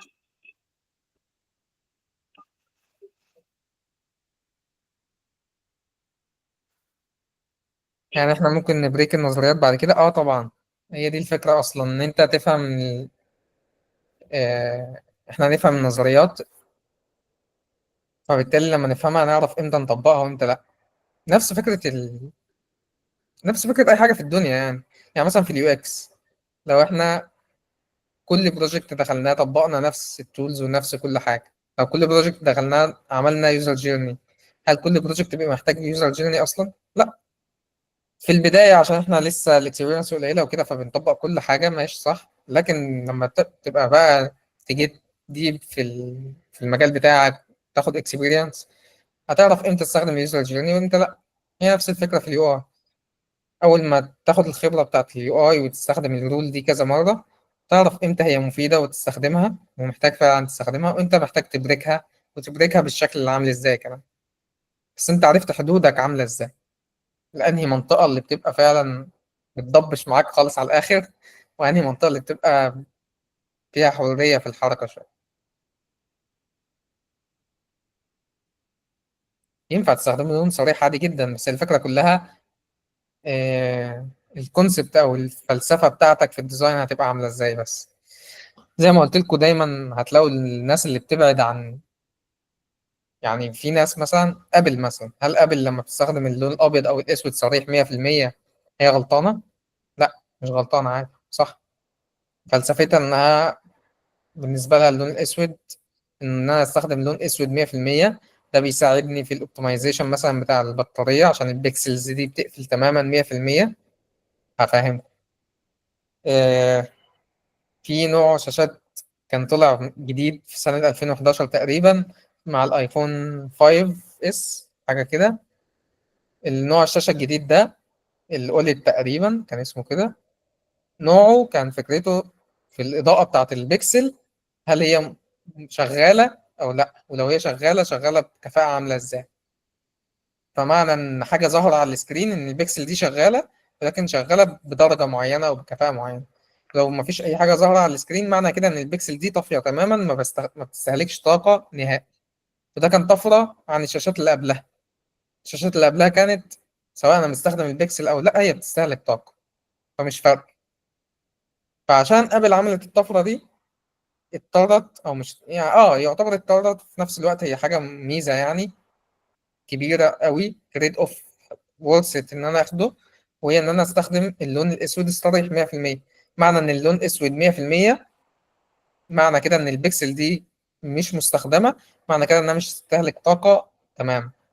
هعمل اوبتمايزيشن اكتر للباتري بتاعتي. فعشان كده ابل بدات تستخدم اللون الاسود الصريح 100%، بدات تستخدمه فعلا من بعد الشاشات الاولى. في ناس تانية بقى يعني ما بتفرقش معاها حته الاوبتمايزيشن دي، خلاص بتقول لك انا مع، يعني الابلكيشن بتاعي مش فارق معايا ان انا يبقى اوبتمايزد او لا، المهم عندي يبقى شكل الابلكيشن كويس. حسب فلسفه كل شخص في الديزاين عامله ازاي، هل التريد اوف ده ورثة ان انا اخده ولا لا. بس فمش معنى ان في قاعده بتقول كده ان انا 100% ملزم التزم بالقاعده، لا. تيجي تبص على البرودكتس، من اكتر الحاجات اللي هتفيد اي حد الانسبيريشن. بص على كل برودكت او كل كوربريت، وشوف هما بيفكروا ازاي في الديزاين. شوف القرارات اللي هما خدوها واخدينها ليه، عشان تعرف انت تكون لنفسك قرار اصلا في المستقبل، او حتى تعرف تكون لنفسك قرار ثابت وكونسيستنت في البروجكت بتاعك. واستخدم مثلا في بروجكت مرة قرار ده، بروجكت تاني مثلا قرار تاني، في البداية يعني في بداية حياتك عشان تاخد الاكسبيرينس. الاكسبيرينس مش هتيجي غير بكده، انت تجرب. بس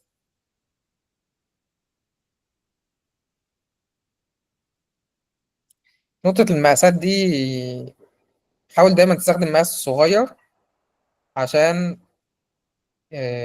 تراعي الأجهزة الصغيرة. يعني مقاس صغير في جهاز صغير، ولما يجي يكبر يتحط على جهاز كبير، مش هيحصل مشكلة لو أزمة للجهاز الكبير.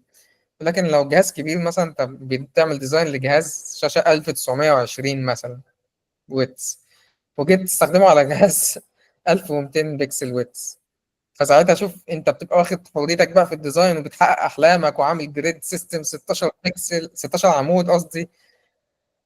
فلما تيجي تستخدمه او تعرضه على لابتوب صغير بقى، ساعتها هتلاقي ان انت ما راعيتش اللابتوب الصغير ده، فهتلاقي الديزاين ضرب منه. اتفضلي يا ايه. بس يا باشمهندس، احنا مش ممكن، مش هو اصلا فكره الاجهزه اللي هو الكبير والصغير ده اللي بيتحكم فيه الريسبونسيف؟ يعني مثلا لو انا عملت حاجه على شاشه كبيره او كده، فانا برضو بعمل له ريسبونسيف ان هو لما يتحط على حتى صح. الموبايل هيفتح عادي. صح. بس الفكره اصلا ان الفكره ان الريسبونسيف فكرته، انا ببدا من اول مقاس ايه، ببدا ابرق يعني اغير في القاعده بتاعتي. يعني مثلا بيبقى في مقاسات معينه، اول ما يزيد مثلا عن ويتس 410 مثلا، هتبدا تدخل كده في موبايل كبير. اول ما يزيد عن 500 وشويه هتبدا تدخل في التابلت. فبتغيري بقى في الجريد بتاعك، وبتغيري في شكل الداتا، بتغيري في حجمها وهكذا، صح؟ بس احنا اول ما نوصل لمقاس معين بتاع اللابتوب، خلاص احنا وصلنا لمقاس كبير اصلا. فما تخليش المقاس البريك بوينت بتاعت اللابتوب دي او بتاعت الديسك توب دي، ما تخليهاش من اول حاجه كبيره، او ما تعمليش ديزاين على حاجه مثلا واسعه جدا وكبيره جدا. لو عملت مثلا ديزاين على حاجه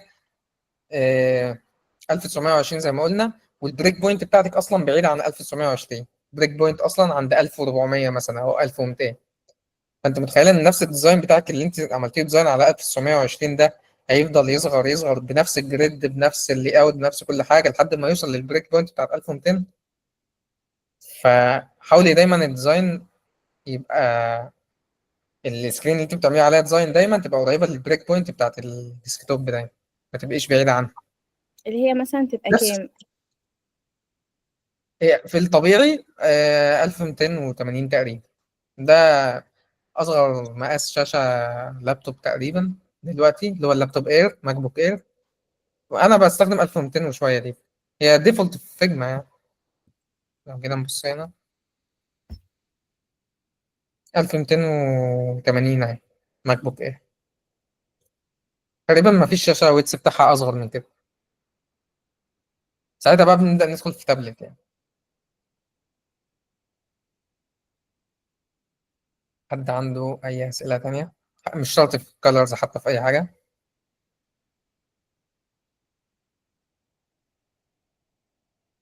فقط كده تمام، اوكي. شكرا ليكم وشكرا لوقتكم جدا، وإن شاء الله نتقابل على خير تاني. شكرا لسينتاكس إن هم سمحوا لنا نعمل سيشن بالشكل ده، فرصة كويسة. ودايما التعامل مع سينتاكس مريح، وبشكركم جدا الحقيقة. تسلم يا باشمهندس. العفو. مع السلامة.